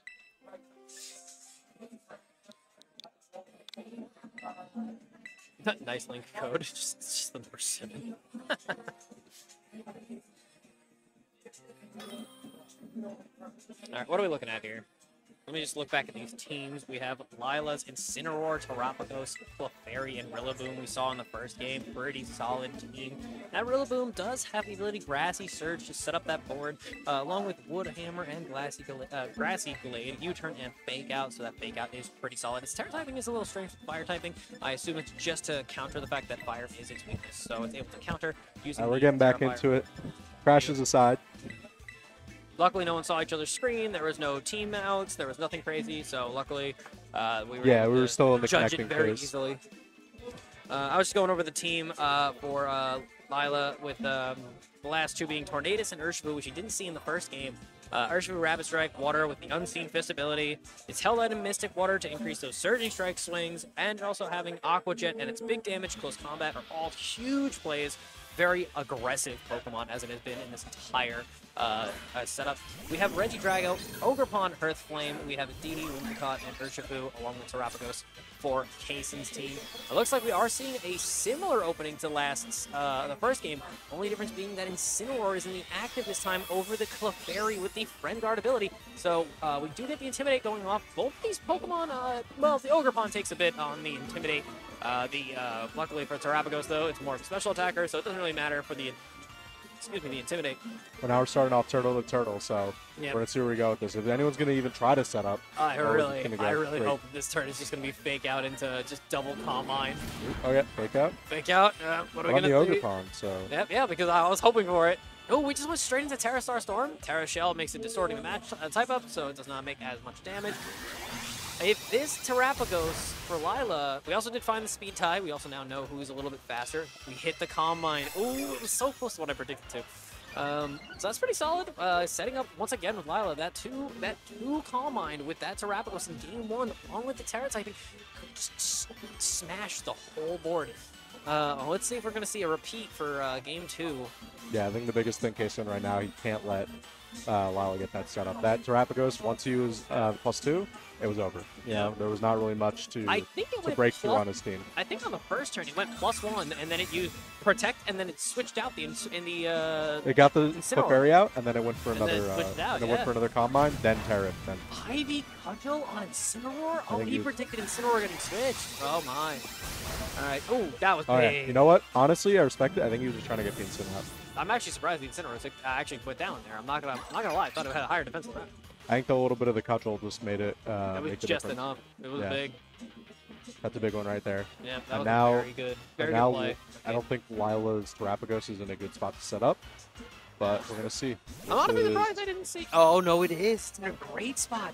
Friend Guard plus the Follow Me from Anna Platypus. We're able to see that Clefairy protect the Terrapagos for a move. Even a wide move will not do as much damage. We can see another setup move for Mr. Poggers the Terrapagos into another Stellar, and we might be able to see the same thing happen since game 1. We can just see a huge +2/+2 into a huge wipe. That Ivy Cudgel Ogerpon is probably the only thing keeping this this game alive. The rest of his team might just be all special attackers, and if that is the case, Terrapagos will be taking no damage for the rest of the game. This might just be big. Obviously, we do see the Stellar here. There's the Solar on Kaysen's end, so Yeah. let's see what this takes him. Let's see, Lila's I'll pulling write it that. too. I doubt it's going on that Clefairy. There it is. Both Terrapagos are stacked up. Well, actually, no. What's it called? Kaysen's Terrapagos never use a Calm Mind. He does not have Combine. It doesn't? Hyper Beam, Dark Pulse, Flint, or Terra. It also has Choice Specs. Yeah, That's what that is explaining why the Incineroar went down with the Terrastar Storm. That Choice Specs Terrastar Storm pretty big. Ivy Cuts are coming down. Physical move, I think. That did no yes, damage. it was a physical, but remember, he got him 10. Oh, intimidated. That's correct. Oh So at that no. 0.6. We're in a bad position here. Kaysen's still going with that Terrastar Storm. He refused to switch out. Oh, that was super effective damage because Terra's Stellar on Stellar. I forget. Well, we'll see But how this this is one a does. plus. This is a +2 Terrastar Storm.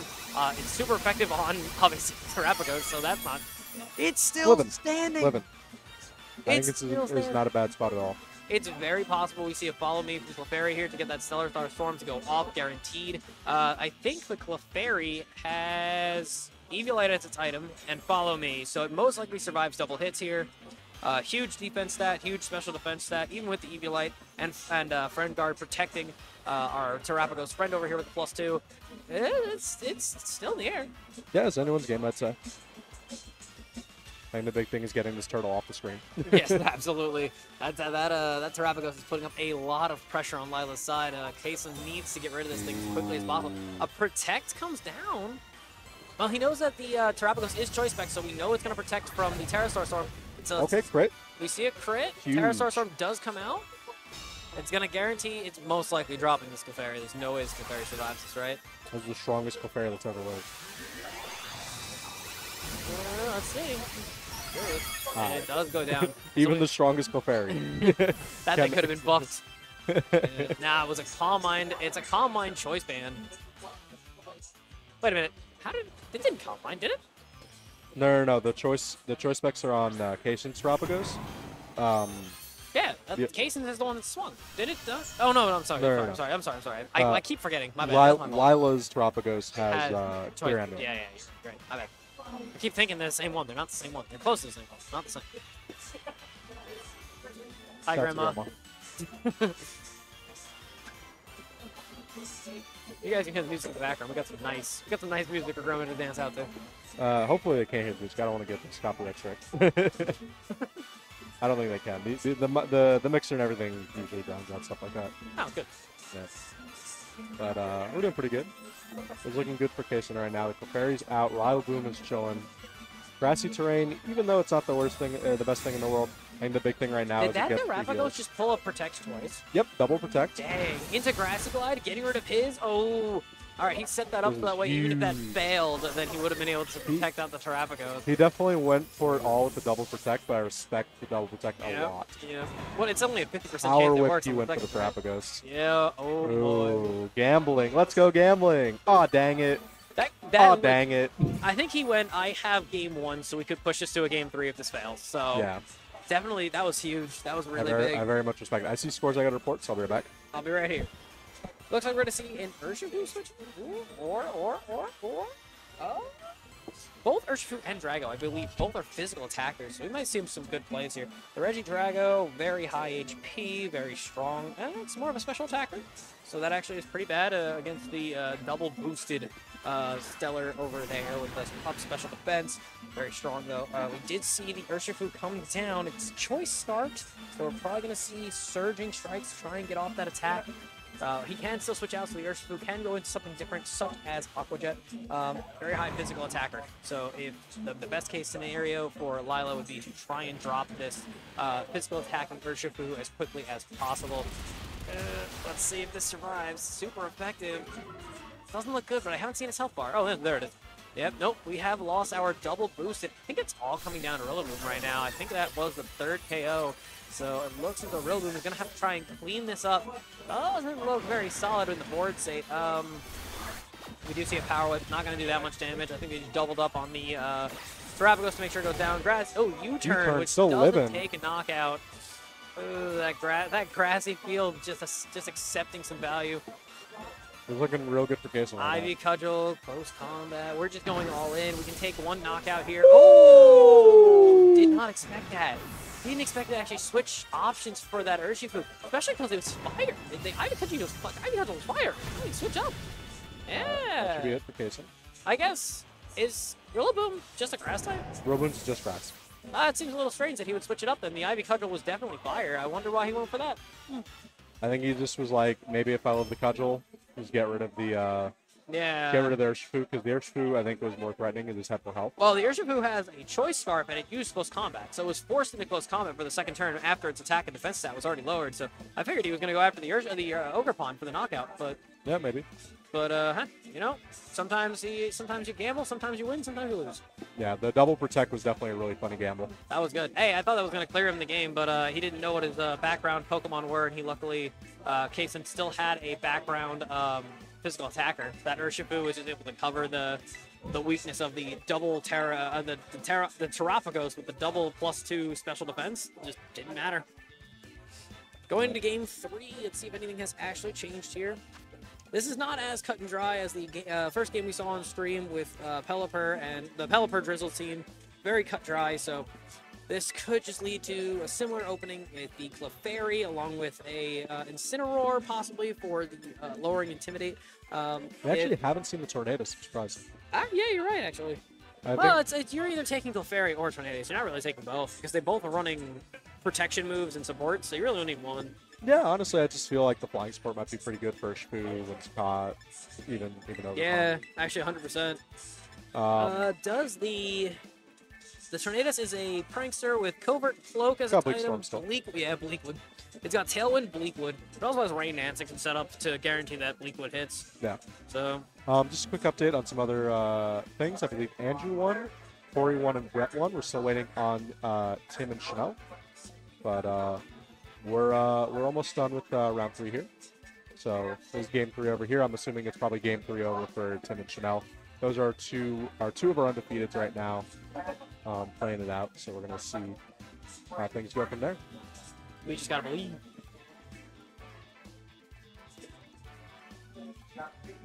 Lovely venue, actually. drop? Over at Collectors over here.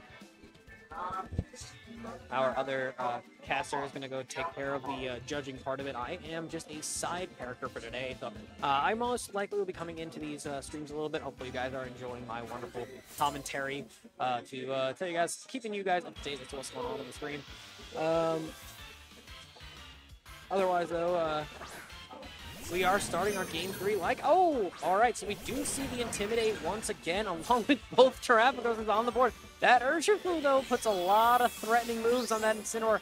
We might just see a turn 1 switch to protect that Incineroar. If we see a rapid strike, we see Aqua Jet, we see the Urshifu Surging Strikes, we could be seeing a turn 1 knockout on that Incineroar. I don't believe that Incineroar can take a triple water move. It's still possible we can see a quick Terra Ghost for Incineroar, but I don't think it's going to make that big of a deal if we Terra Ghost on one. We're kind of putting a lot of eggs in our basket for that Urshifu. As we've seen in the prior game, it's very possible we see Lila use defensive strategies like Protect and switching concepts for the Fairy to come down for big damage. It looks as though we see a double read. Do we see a read from Case? Looks like we switched out for Indeedee to set up. We took away the fake out opportunity for Incineroar. Let's see where this goes. Joy having its Mystic Seeds, boosting its special defense stat, very strong. Opposing, used, protected by the Psychic Terrain, so that was very smart. We read the fake out, we read the switch. I thought the Incineroar was going to switch out, honestly. I'm surprised it didn't. We use the Terra Star Storm, but again, Cases does have Choice Belt. So unfortunately, we do have to deal with the Choice Specs. Sorry, not Choice Belt. Choice Specs. So we do have to deal with Terra Star Storm every single turn, so long as that boy is on the board. We already seen a singular boost. Once again, it's trying. It looks like Lila is trying to set up the Scrapper once again with that with the Calm Mind attacks. Honestly, +2 is all you need. You can get one sleeper on the board, and based upon your opponent's team, this +2 special defense is big. As we've already seen a special attacker with both the Indeedee and the Terapagos on Casey's side, so that +1 special defense is doing a lot of work already. We have seen Urshifu, though, so we do know he has a physical attacker. Ooh, that's going to be a truth. Helping Hand, of course, boosting the attack by 50% into another Terrastar Storm. Big damage. We're going to see how much damage it actually pulls off. It's only going to hit the Incineroar, obviously, due to that protect. And it does take a knockout. That is huge. That is some huge value. Removing the Incineroar with the Fake Out and the Intimidate ability, removing that does definitely hinder the future of the game. Knowing full well there's an Urshifu on the other side, that Intimidate was very important. It looks as though both Lila and Kaysen are getting a real good feel since we are in Game 3 of each other's strategies. Cloud Watcher? I didn't even realize that thing had a title.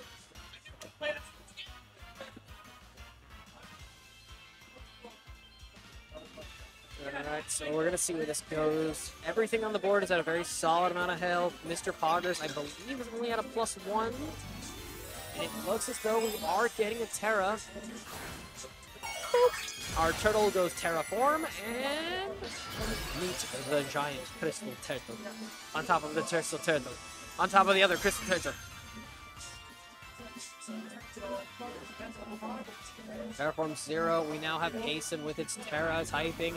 It seems they both just know when the Terra's coming out. They both Terra on the same turn. I think all 3 matches, they've both Terra'd. They both Terra'd the tortoise on the same turn. Go figure.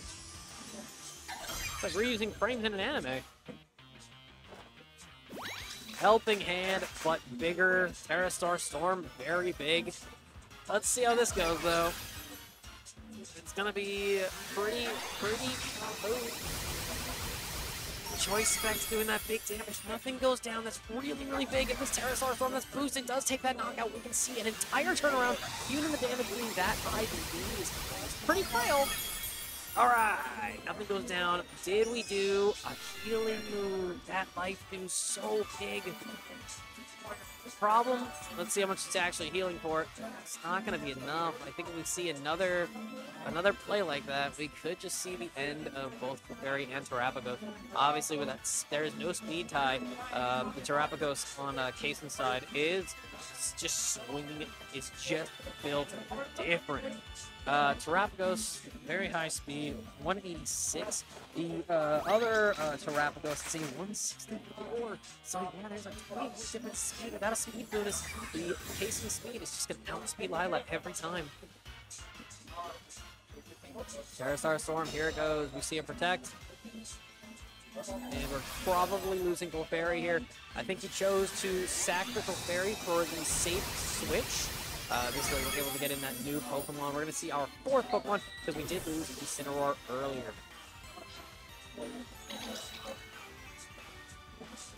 Me just catching that neither one of us were wearing headphones, but I thought they were.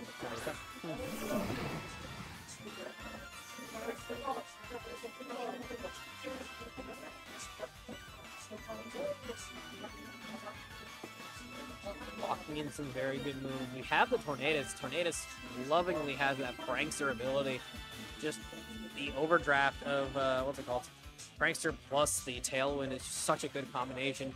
I've been seeing a lot of VGC, and I know how just devastating it is to see that speed shift go on your side with that Tailwind. Just feeling so good, especially with Prankster, allowing you to just guarantee that Bleakwood. Oh, Bleakwood going first.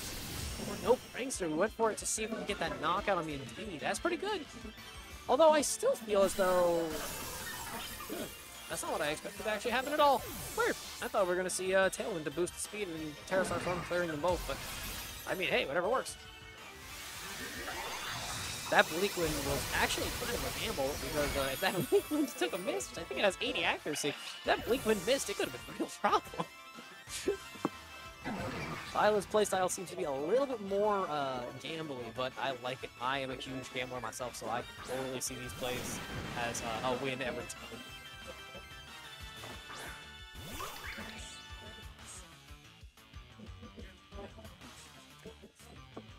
Trying to get things. Yep. So we do have a 2 versus 2 here, with the remaining Pokemon both being physical attackers. So unfortunately, the Incineroar's lowering Intimidate ability would be great here. Unfortunately, we lost an early game, so we don't have that Incineroar anymore to kind of keep these Pokemon in check. Oh, we are seeing that Prankster Tailwind setting up that speed set for at least 4 to 5 turns, I believe it is. Terrasar Storm outspeeding with a +2 special attack stat. Urshifu's barely standing. Seeing that close combat come down without any kind of physical defense stat. We are definitely losing our Terrapagos here. Lila down to the final Pokemon, which is that Tornadus. Although the Tornadus did just set up a speed stat bonus, so guaranteeing going first will most likely end up clearing that Urshifu out. Both of our players do have setup lists, so I believe they both have items hidden or showing. Not entirely sure, so I don't want to say what the ability is. We are very close to the table, so I don't want to give them any information that they should not already have. The judge would know, but unfortunately I don't have that information. So we are seeing a Bleakwood Storm with the double hit again. No Rain Dance set up, so that was an 80 accuracy Bleakwood. That really mattered. Dude, I love the play. It was rough. Very good for Lila. Lila taking the win for 2-1 matchup.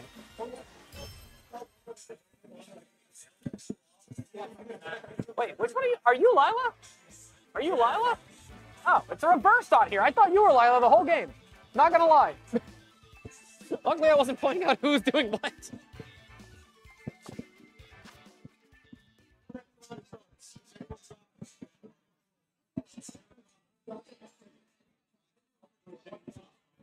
Our judge is currently going over to the teams and all the players to make sure if anyone wishes to drop after round 2. With double losses, obviously you cannot top in this event. In a way, it kind of feels like a double loss is a disqualification. We're still going to play it out. Loving that. I love seeing that everyone's still going to keep trying regardless. It is the final tournament of this regulation, so luckily, seeing more games and more matches does bring everyone a little bit closer. I love seeing the camaraderie and everyone playing together. Unfortunately, since that was the end of the match, I'm going to mute the mics, and we will come back in just a little bit.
Why did? Okay, sorry. Actually, got muted. All right, so we are back. We got Brett and Corey. So Brett is back on the player one side. Corey uses Switch Lite, so we cannot stream from there. So we got Brett on that side. We got Corey on this side. So we're going into round 4 of Swiss. So they have 4 games.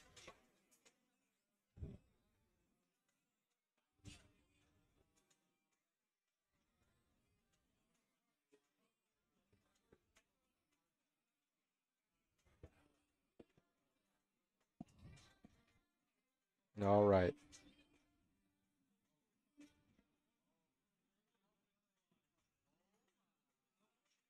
All right, so we should be pretty much good. So if you don't remember, Brett had the Maridon set up that we saw plenty of earlier. So we also have Corey with a Insun, Amoongus, Zacian, Shenpao, Pelipper, and Iron Hands himself. So we got a few Iron Hands. But this first one, I've seen the Chimpao. First one, I've definitely seen Zacian. And I believe one other player, I believe Andrew has an Among Us. But we have not seen Andrew on stream. We're probably going to see him in Top Cut, if anything. We will see after this round who our top 4 contestants are. But I do appreciate all of our players today, except for, I mean, for the most part, everyone stuck through the distance, which I really appreciate. Not as many drops because, you know, it's only 10 people, but definitely had a good time. But everyone's having a good time with Pokemon. I mean, that's the big goal of it all. Is you know, points and all that's great. You know, cash prizing and all that's great, but you know, people enjoy the game. That's always what's important to me. People having a good time. People are learning. People are getting better players.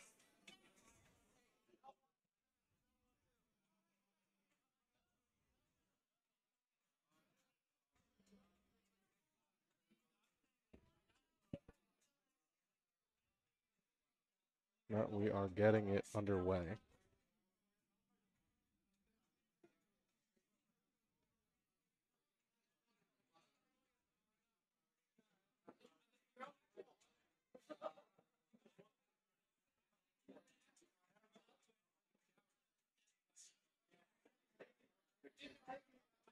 All right, so Whimsicott's shifting out.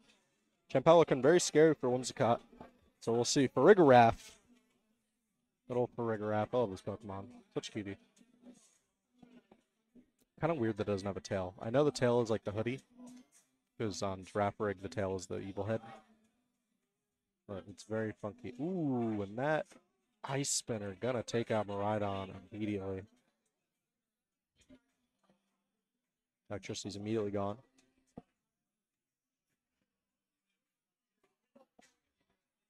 Now Volt Switch. Let's see where Iron Hands is going.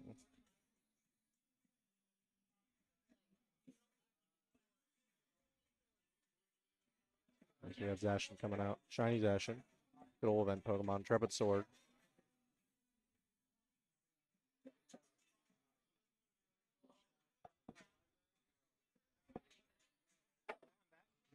So I did hit the mute button. I didn't.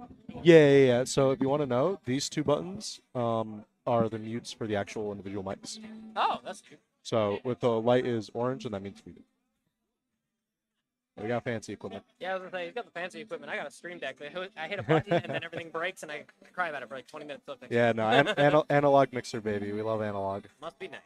Yeah, no, it's like $600. I really wish. You know, right.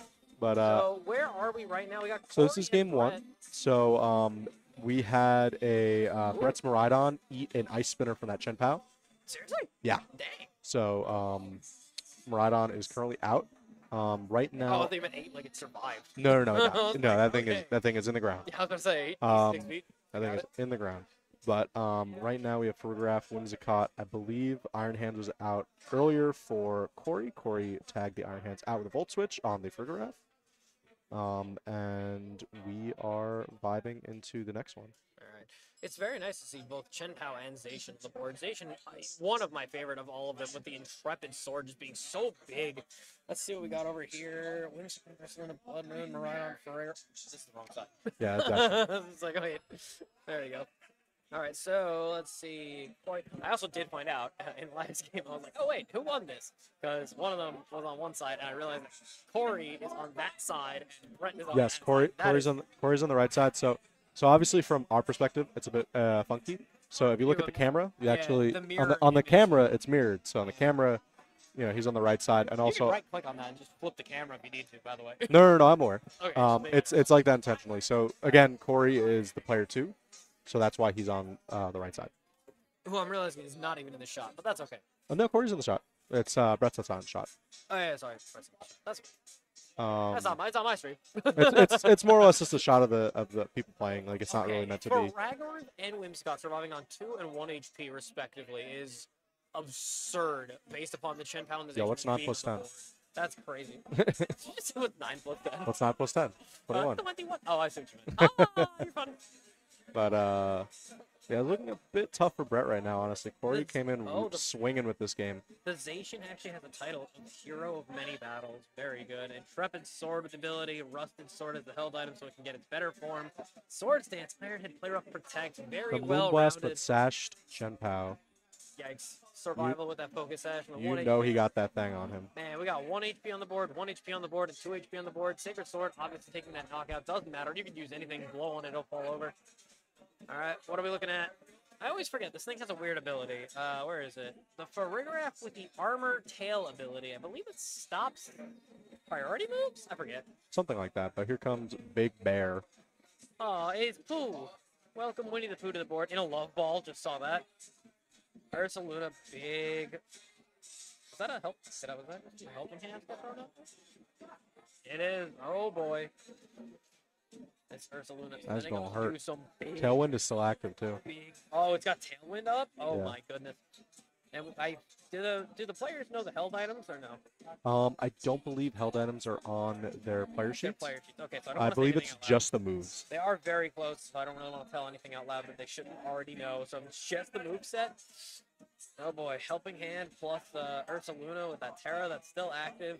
Big wide damage. I don't think either one of the characters on the board have Wide Guard as a protective move, so this can just be a very big sweeping move right here. Yeah, it's probably going to be the Hyper Voice, if I had to guess. Oh, absolutely. There's no way. Helping Hand, Hyper Voice, plus the Terrestrialization bonus, so it's getting a stab plus, I think it's what, Oh plus no, it's 2 Blood points. Moon. He actually just wants to get rid of one of these. Oh, really? That's weird. Well, one of them had 1 HP. Probably the though. Zacian. Yeah, I was gonna say, oh, and the Zacian survived! You have to remember Zacian is Steel. Steel. Steel typing, very steel typing. Honestly, I'm surprised not the Hyper Voice to at least get rid of the Chen Pao. Yeah, I thought it was going to be the Hyper Voice at least. And weakening the Zacian would have been nice. It's very. He probably went for it because he assumed he could take the one-shot knockout. But yeah, that's a Behemoth Blade. behemoth. Oh, it's, 3. That is one tanky bear, but I do not think it's matter. No. It's getting outsped. It's getting beat well, up. didn't you say there was what's it called, Tailwind up? Sucker Punch. Sucker Punch. You didn't mean outsped. You just meant out tactic. Nah, if that's a Chen Pao. That thing has Sucker Punch. No, you're right. And- Where is it? Ursa Luna having the. Oh, it also had a life orb as its held item. It was going Yeah, down it no was- matter what happened. Yeah. I think the best case scenario would have been Hyper Voice with the life orb triggering all 3 Pokemon to go down in that move. Yeah, it was definitely. So that could have been a tie. Oh no, he had he's not a 4th Pokemon. Left. Yeah, no. Corey came into that match very, very strong. That's so big. Corey starting with a very early lead. I don't know if I wasn't here for the beginning, so I don't think they actually. I don't think Brett even saw the other 2 Pokemon, did he? So he saw Iron Hands. Iron Hands both switched out. And I believe that was it. So he Alright, didn't see the he didn't fourth. see the 4th Pokemon, so that does actually really hurt. Knowledge is really big in the higher level competitive scene of Pokemon. Knowing what your opponent wants to use and knowing what they did use is huge. Not knowing that 4th Pokemon does put him at Brett at a pretty big deficit because you don't know how Corey's playing now. You don't know what Corey would use as a 4th Pokemon in that setup. You don't know if he would bring the same thing again or if he would try to switch out. So you can't even plan around what the strategy was that Corey was going for. Yeah, it's gonna look a little tough. We're gonna see. Hopefully, Brett can make an adjustment here. I do believe that based on I think win-loss records, this is definitely determining top 4 for at least one of these players. Yeah, this is a 2-0 match, right? Yes. Yeah, so if either one of these players takes this win here going at 3-0, even taking a loss in the 4th round, it very much will say top 4, it'll scream top 4 in a 10-player matchup. So this I think is the only undefeated currently is Chanel. The only undefeated currently is Chanel. that person I haven't seen on stream yet, so I wouldn't know. He was the Kyogre. Oh, really? That would Yeah, make so sense. he- I missed that round, so yeah, that makes Yeah, sense. so he was the Kyogre user. Is this round 3 or 4? This is round 4. Oh, this is round 4. This is round 4. Ah. This is the last round of Swiss, and then we're gonna do I top forgot cut. I missed round 2. Yep. After this, we're gonna do top cut, and then yeah, we'll be pretty much done. I got my cash payouts for my players. So first place gets 25, second place gets 15, and then the tied for fourth get 5 each. Is it a $5 buy-in or is it 10? It's $15, 10 to the store, 5 to the player prize. So 10 for the venue. Got Yep. you. Not bad, not bad. Much quicker than Pokemon TCG. Yeah, I mean, the big thing is, you know, there's not really the game prevents you from slow playing. Like the game is like telling you, like, nah, you get. You gotta run your timer, or you're gonna randomly get a pick. Yeah, you get this amount of time for your turns. All right, we're gonna see our game 3. We got Grandma cheering us on again. Shouts Grandma. We got 2 grandmas. They're always in sync. They definitely. I would love if they did like a bird's eye view, so you could see all 4 grandmas that are almost certainly here. I think, yeah. Just, Once again, we get that Pelipper, Chen Pao, that Drizzile What the- ability. I wish there was a camera on us right now so Yeah, you can see that. He's following the grandmother. yeah. I like that. There's the guy right next to the grandma who is doing the same exact thing, but he's going like this. He's got one hand up, whereas the grandma has one hand on her hip because she can't take it no more. she's out of it. Yep. But right now we got Pelipper Chen Pao start. I think the biggest thing is Brett's probably looking at that Chen Pao. Seeing a little red on that thing. Yeah. You know, Yeah, Chen it's fair Pao to say. kind of made piecemeal of his team last game. Yeah, so now I'm actually coming into this match, so I actually can see everything that's going on here from the beginning. This Pelipper, Whimsicott setting up Protect. Unique plays with the Protect move. Are we going to see? Nope, double Protect? Okay, well, I guess everyone's playing defensive. Do we see 4 Protects?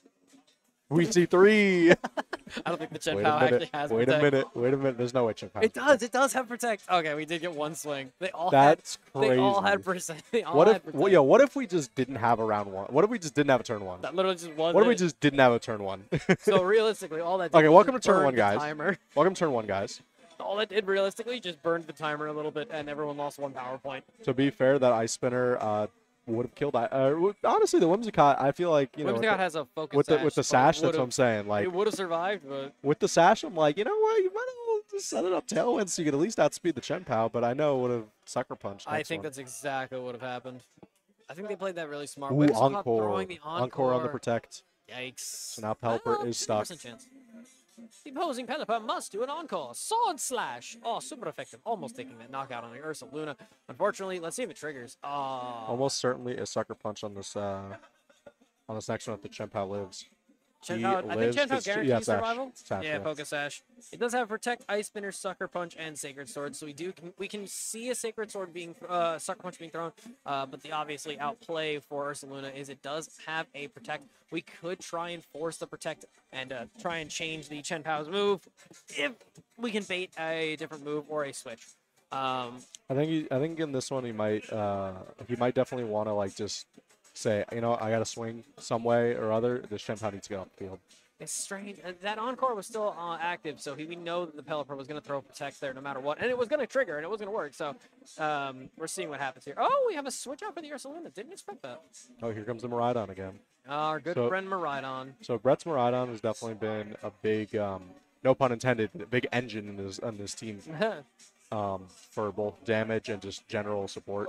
Yeah, Miraidon is huge in the meta right now. What do we got on Miraidon's plays? But We the got Ice Spinner on the Whimsicott. Whimsicott going to be at 1. We have a held item that does matter. We have Electro Drift Volt Switch, Discharge, and a Draco Meteor. Wait, what in the world? Why do we have Discharge on here? Doesn't that affect So Discharge, the big thing is that Brett would do Discharge with Ursa Luna. Protect? Yeah, Protect yeah. Ursa Ursa Luna because of its Crowd type. ground. No, it's actually Ursa Luna Blood Moon is a normal type.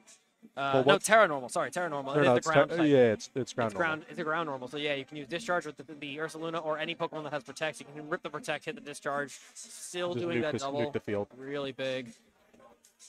Now, is it electric moves that get boosted by rain as well, or is it just No, it's water just moves?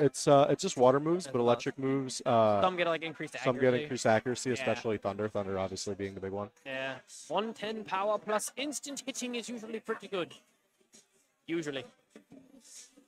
I think we might be seeing a Maridon play that might be really big for this turn. Honestly, with the board state as it is, if that Pelipper doesn't throw Protect, Well, Maridon you might see wide guard instead, actually. That's true. That is true. They do have the move list, so we do have an idea of what we're going to be running into. It's a bit of a gamble, right? Because, you know, the Protect protects Pelipper, the wide guard protects Bolt, so... yeah, you missed in the last one. It's do you go for the do you go for Pelipper or do you go for Bolt? So here's a Pelipper protect. No wide guard. So he predicted a single shot rather than a multi-hit with the Volt switch, but it doesn't connect. Seeing Volt switch not connecting, it will not get the free switch, which is actually really, really bad on that Maridon. Big old drain punch from Iron Hands. Because of that wonderful Maridon having that choice item on it, it can no longer, it has to use Volt switch. Tried to cover my mouth there as best I could because our wonderful two players are 3 feet from us, and I don't want to give them the information of the items and such that could matter, especially going into the next turn, knowing what he has to do and what moves he has to play. And it's a little bit of an upsetting play, not being able to tell the chat exactly what's going on. At the very least, though, we know Protect likely not to be picked again. Yeah. Well, that last player double Protect. I mean, you know, sometimes you gamble. Tell you, he gambled heavy on that last turn. It was a Bleakwood Storm. He didn't need to do it. He Bleakwood Stormed. It landed both twice and took both knockouts and cleared the game. He's a real one for that. Very lucky. Me personally, when I play singles, my Hurricanes never miss. That's incredible. I've never missed a Hurricane. Well, it wasn't Hurricane. It was Bleakwood Storm. It had 80 accuracy. Well, I mean, Hurricane's worse because it's 70 accuracy. Under rain, it's 100% though. Yeah. But my Hurricanes are. All right, we see that Maridon with that. Ooh, Terra Grass. Terra Grass does not matter. Getting that switch back out, taking away that 4 times weakness is fantastic. Ursaluna really damaged here. Whimsicott with the 1 HP, obviously, like blowing on it will take it down, but we still have that one on the board. Our little blue-nosed reindeer over here. Ooh, big I really wish I can commentate as to what that ability does. That weather ball could be big. Ooh, that's about half. Let's check. What's Armatel do? Let's find out. Yeah, it has something to do with like avoiding crits or something, or avoiding like a ability of some kind. I forget what it does. It's obviously a special ability that only Faragarath can get, and it's. I know it's useful. I know I've seen it before. I just can't link together what that thing does. Our other commentator over here, the judge, is actually taking a look right now to confirm what it does. So it is, it prevents priority moves. It does prevent priority. On him specifically? Targets the Pokemon with Armatel or its allies. Oh, or its allies. Okay, so it does help with the priority it just disables, disables any priority moves. So Fake Out, Aqua Jet, Thunderclap, things like that. Which is really, really big in this meta right now. So very good feeling. We have a switch into I mean, how else do you beat a giraffe with another giraffe? Where do you see a secondary giraffe here? No, the Raging Bolt. Oh, okay, gotcha. Yeah, you're right. But now we got Zacian out, the big sword. Yep. I feel like we're going to be seeing a very hefty move here. This could be big. Really depends on what this Pelipper is thinking. That grass-type Pelipper is very... It's weird when you Tower type for a defensive move because it's like, well, there goes your boosts on your attacks. The Pelipper's item it's holding is pretty solid. Wide Guard can still be a thing. Hurricane is huge with Drizzile. I know I'm saying it like on purpose. Don't worry. Drizzile. Like a missile? Nah, it's the Pokemon Drizzile. Oh, yeah. So I call it Drizzile whenever I say Drizzle. BBL Drizzile. Oh, we finally see the Terra off of Brett's Faragarath, changing it. I think it's a second. Terra type. Ground. I don't know what the heck type that is. It's normal Psychic, and then it's Terra Ground. Psychic. Jesus, what a weird Pokemon. Terra Ground, yeah. Well, I mean, normal Psychic's what a Giraffe Rig is. And Wired here. Yep. Oh, all right, we did see that discharge. Oh, wait, I didn't even think about that. Yes, he can use discharge and Terra into ground typing to protect himself from the discharge for his own teammate. Even if he doesn't have protect or he doesn't have a ground type like Ursaluna on the board, he's able to still play with that discharge. Very good move. If that Pelipper threw that wide card, though, man, that could have been an entire turn that just shifted the whole game in Corey's favor. Corey bringing out the Intrepid Swordization once again. This could be huge. Obviously, this Maridon has no issue throwing any attack out right now because of Faragarath being a ground type. He can throw every move that he has onto the sun. But the big thing right now is the discharge is not going to really do a whole lot to the Iron Hand. So the decision really relies on, do we go for another Helping Hands or do we try to tick down the Iron Hands a little bit more earnestly? Does our Faragarath have Probably as a psychic move. if I had to guess. Psychic, Helping Hands, Trick Room, and Protect. Okay. Yeah, if it has that Helping Hands discharge, Ooh, could living be the really big Behemoth Blade. survival on the Behemoth Blade. Yikes. We are seeing a Psychic get thrown out there, and Living. so close. Living. So close. Taking that Drain Punch. Ooh, clearing Miraidon. So now, because it is game 2, I feel like it might be okay, but the choiced Miraidon obviously having to throw out that discharge. It was so close. Last legs right now. Last legs on less than 50. I think it's less than 50 total HP, 60 total HP on these two Pokemon together. Tailwind is still up. Do we still have background? Oh my gosh, no, both players are down to Pokemon in yellow or lower HP. This is like the turn to make everything happen. If we see a Protect, it can guarantee a survival, but it's gonna be 2-on-1 after that. I feel like it's just gonna be a whoever swings first wins, and I don't see any priority-based moves on either one of these Pokemon. This could be very, I think he just checked that frag rip and had a boost in defense. Yeah, Tailwind's got 1 turn left. Oh, does it? Yeah, Tailwind's got 1 turn left, so Brett can make a pretty decent decision here. Yeah, it's really good. There's the Protect. There's that Protect. Did both players have Protect? Did the Iron Hands have Protect as well? Iron Hands has Fake Out, Wild Charge, Volt Switch, the and Earth Drain Power, Punch. though. Earth Power from Ursaluna taking out Yeah. Iron Hands. Couldn't do anything about it. We didn't have a Protect on that Iron Hand, so this might just end it. Ursaluna losing some of its HP. Still living Trick Room. That might have been the play. Now the Tailwind's done. Now that Tailwind is over. That was smart. Yep. There goes Tailwind. Yeah, 347 speed from Zacian. There's no chance. There's no chance that these things do not underspeed. So this is just going to be a quick swing. Battle was canceled. We are ending it there. I feel as though the Blood Moon Ursaluna. I think Hyper Voice is 100% accuracy. I don't think it had a move I don't think he had a move where it would have missed. So yeah, it was going to be a guaranteed knockout under Trick Room status. So that was a fair turn to just switch out of the game. We're down to Brett and Corey 1-on-1. Yep, game 3. Game 3. I'm going to see if there's any match I can report. So And I will take care of the beginning of this. And I'll try and relay to what I get to you. Same rule set. Let's go. Jeez. Electro Burr. Very nice name for the participating team.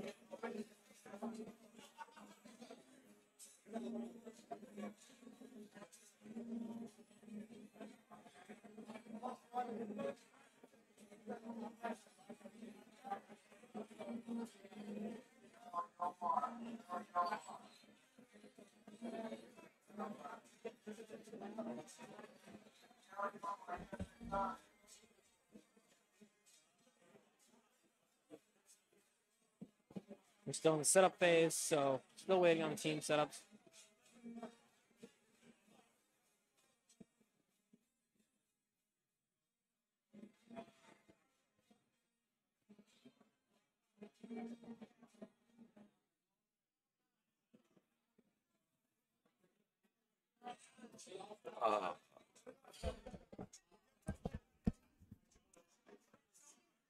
All right, so picking teams in game 3. Nothing crazy going on these teams. It might not see too much of a difference. You know, we did not see Amoonguss nor Incineroar. No, did we see? No, we haven't. We haven't seen Incineroar yet either. So these teams, they very much could change the teams. We do know that Ursaluna hasn't picked for the first 2 games. We have seen Whimsicott as well. So there is merit to taking in Amoonguss at least. For Sleep Powder, for Rage Powder, for Follow Me, for Pollen Puff. So it's a very good supporter Pokemon in both hands, whether it be using the Amoonguss as a supporter or Pelipper as a water setup. So, I mean, it's not like it's a terrible play either way. All right, start with the Chien-Pao Iron Hands. Big offensive start.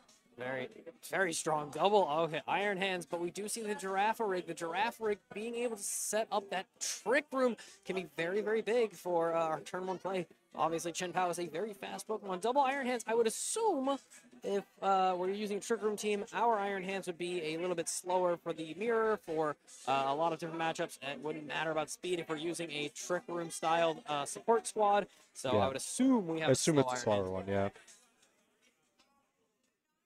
This is just what I'm making. I actually have the streaks in front of me. I can check to see what the speed stats are. I don't know what they are. I'm just assuming because of strategy. We got the stats here more to verify, if anything. I don't want to verify those because they're right in front of me. I don't want to go like, yeah, he has 700 special attack. 700. Yeah. Yo, shout outs to what would even have that much? Like Deoxys? Yeah, might be able to hit that high. If we're talking including, boosts with like Calm Mind.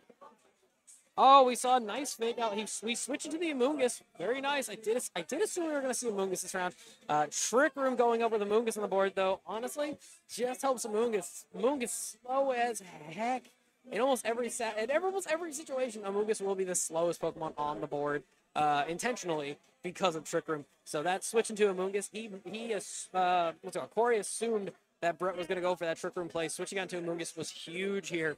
Allowing Amoonguss to swing first and including Amoonguss's attacks with the Protect, Rage Powder, Pollen Puff, and Spore. If a Spore gets swung on these guys, knowing full well what they're all holding and such, this could be a huge turn into the game. I'm not entirely sure what Electric Terrain does, to be entirely honest. I think it does protect from sleep. I could be wrong now. I'm very bad at the terrains. I'm always forgetful on which terrain does what. But I believe that Miraidon coming out might actually shift the terrain with the Hadron engine to give us that electric terrain. Well, that does trigger the Quark Drive. Yeah, it triggers Quark Drive for Paradox Pokemon. Is that all it does? I thought it was an electric terrain. It's Or is it Hadron engine? It's just a. It's a bit of both. Okay. Heavy Slam on the Amoonguss, not a big deal. We're hitting that Spore. Are we hitting that Spore? Protected by electric terrain. Okay, so I was right. All right. Yeah. Dang, I should have been more like, I got this. I was not. Dude, we got the crit on the Drain Punch. Corey's Iron Hand's back at full health. That's pretty good. Amoonguss did not take more than half on that first swing too, so it does actually give us a lot of value on this turn. Unfortunately, that Spore was definitely read into the switch into the Miraidon to protect all of his Pokemon from Spore. It does still give us the ability to swing with Amoonguss. We do have a couple more moves. We can still use Rage Powder, and we still use Pollen Puff. Pollen Puff is a solid support move because it can either heal us and or hurt our opponents, so we can still use it in Trick Room. So go for Farragariv. Farragariv can deal with priority moves. Not that there are any right now, but very possible we switch the terrain back using Trick Room again so we can get rid of that speed boost. Rage Powder forcing the opponents to attack specifically the Amoonguss, so we could see some good plays here. Drain Punch doing very little damage, but it does put our wonderful little boy into the orange health, allowing us to trigger our Citrus Berry, bringing us back up. This Amoonguss actually does have a wonderful ability with Regenerator, so upon switching out, it can heal itself even further. If we don't see any more value with that Rage Powder play with Amoonguss, we might just see a switch out for that regen for a safe play into the later games. I think right now the pace is definitely very controlled from Corey's end. Yep, it's a little tough. The crit on the Drain Punch, I think, determined a lot from the start. And now we're getting forced to use the Terra. And Corey's hard read on the And Corey's hard read on the early game switch in with that Trick Room coming up. Who just Terra'd? This was, I believe, Brett's. Brett's switching into that grass type defensive Terra. Yeah, because Corey's is water for the Terra. So with that grass change, we do lose the Drain Punch's advantage in stab, but we do also switch to a defensive typing, which does protect from Pollen Puff, from Rage Powder, from all that such, from our little grass boy. So it is a very good defensive move that I'm pretty sure we've seen every regulation since the beginning of time. As soon as Amoonguss was brought back into the game, as like everyone was switching to grass type Terras to avoid the Rage Powder and Spore and everything like that from Amoonguss just being a huge threat. I believe that our turns have run out with the Trick Room. Trick Room, I believe. No, Trick Room has one turn left. Trick Room still with one turn. Never mind, I'm wrong. So with Trick Room still being up, our Amoonguss still gets to go first, which is crazy. But Ursaluna is still pretty scary right now.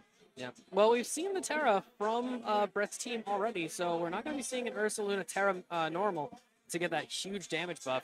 So I believe that both Pokemon do have a very solid defensive stat too to survive one swing from Ursaluna's Blood Moon attack. And I was Slim's actually gonna completely defend. unread. I was completely wrong with everything that I just said. Ignore everything I just Rage said. powder. So there it is. So that will protect our Iron Hands over here, but the Grass Iron Hands still swings on Drain Punch. Nothing too big, but they are just trading Drain Punch for Drain Punch. I mean, honestly, if it's our health, our health pool, you know. Yep. It's just no, there's no health being lost here. It's just being pulled. Well, there's definitely health being lost. Well, yeah, it's half. Yeah. It's the perpetual motion machine, I swear. I recently found now- that bouncy bubble as a special move for Umbreon or for Vaporeon specifically. It does damage and you heal for exactly the same amount of damage you do, and I'm like, that is Yeah, it's not a little okay. crazy. A little crazy that they gave it that. I'm like, that's a dumb move for a defensive tank like Umbreon or Vaporeon. But now Trick Room is done. Trick Room is So- out, so now our Amoonguss is going to be back to going as slow as possible, being the last Pokemon to move. We might see a switch out with Amoonguss's turn. It's also possible he keeps it in to try and protect himself. Yep, there we go. So he knows that he's going to be going last, so instead of taking that switch out, he's trying to switch. He's trying to fake out his opponent in a way. Here comes to, Blood Moon. force it. We see that Blood Moon. We Still living. survive. But honestly, this Drain Punch will probably do it. Yep. I think that we already found that the grass one is faster. I was wrong. No, because it was Trick Room. Oh, that's right. I knew Yeah, that too. Darn. Yeah, so actually, yeah, we get that speed bonus. All right, so that we did big, get big that Drain swing. Punch did a lot. Volt for him. switch. Oh, that Drain Punch was so important. He was trying to use his Volt switch to get that free switch out to take out, both take it out and get a switch in. Ooh, that is big. Here comes Big Miraidon. So, I like it. refreshing the electric train. I was just watching that Iron Hands on the other side over there. He was just looking out into the crowd and just staring there for like 5 seconds straight, just looking away from the match. He did not care. But Quark Drive is over. Which is nice. Ursaluna at 9 HP. We could see a quick protect here just to try and keep it on the board for another round while we try and get Miraidon to use Discharge. It's very possible. We know what the items for Miraidon are. I did say it in the last round out loud. So I believe it's very possible we could just be seeing a quick Discharge to try and push a lot of damage. Scary part is we do have a Grass type and an Electric type on the board, so both are resistant. So that Miraidon, that would be the greatest thing. We do see a Rage Powder forcing a Draco Meteor on a Amoonguss to keep the Iron Hands on the board is so big.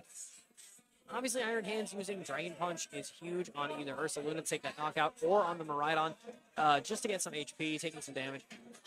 Hyper Voice not clearing the Iron Hands. Ursaluna going down because of the Life Orb. That was pretty big, actually.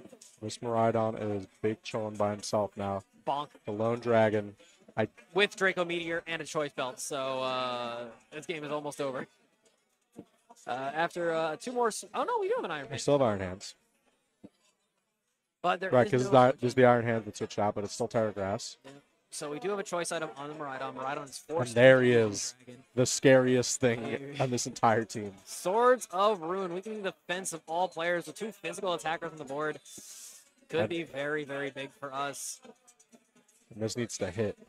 Yeah, that's Honestly, I feel like Drain Punch on Genpow makes sense because it is sashed, right? So the big thing is like this Pokemon's scary, but like health over whatever.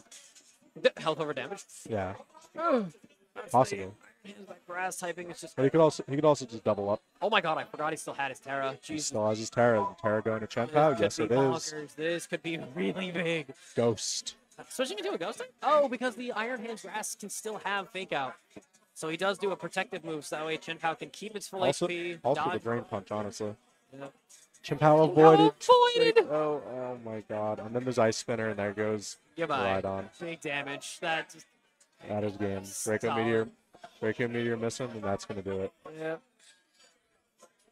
Hasta la pasta. Corey just punches the dude in the face, actually taking a knockout even. Yeah. And that is all she wrote. A lot of Alright. these game threes. Very nice. Good games, guys. Very good. games. So we're going to report and go to Top Cut.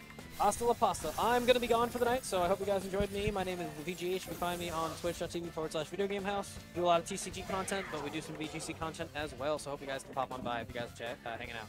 Laters.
This one. All right, so we are now in the top cut.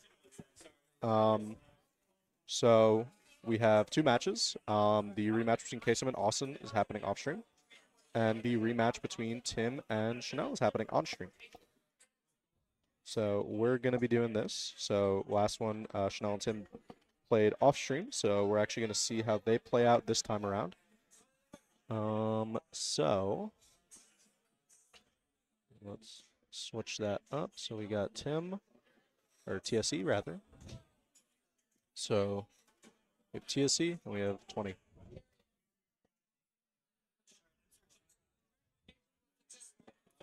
All right, so they're gonna get everything started up.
Alrighty, so if you don't know, that concluded our event.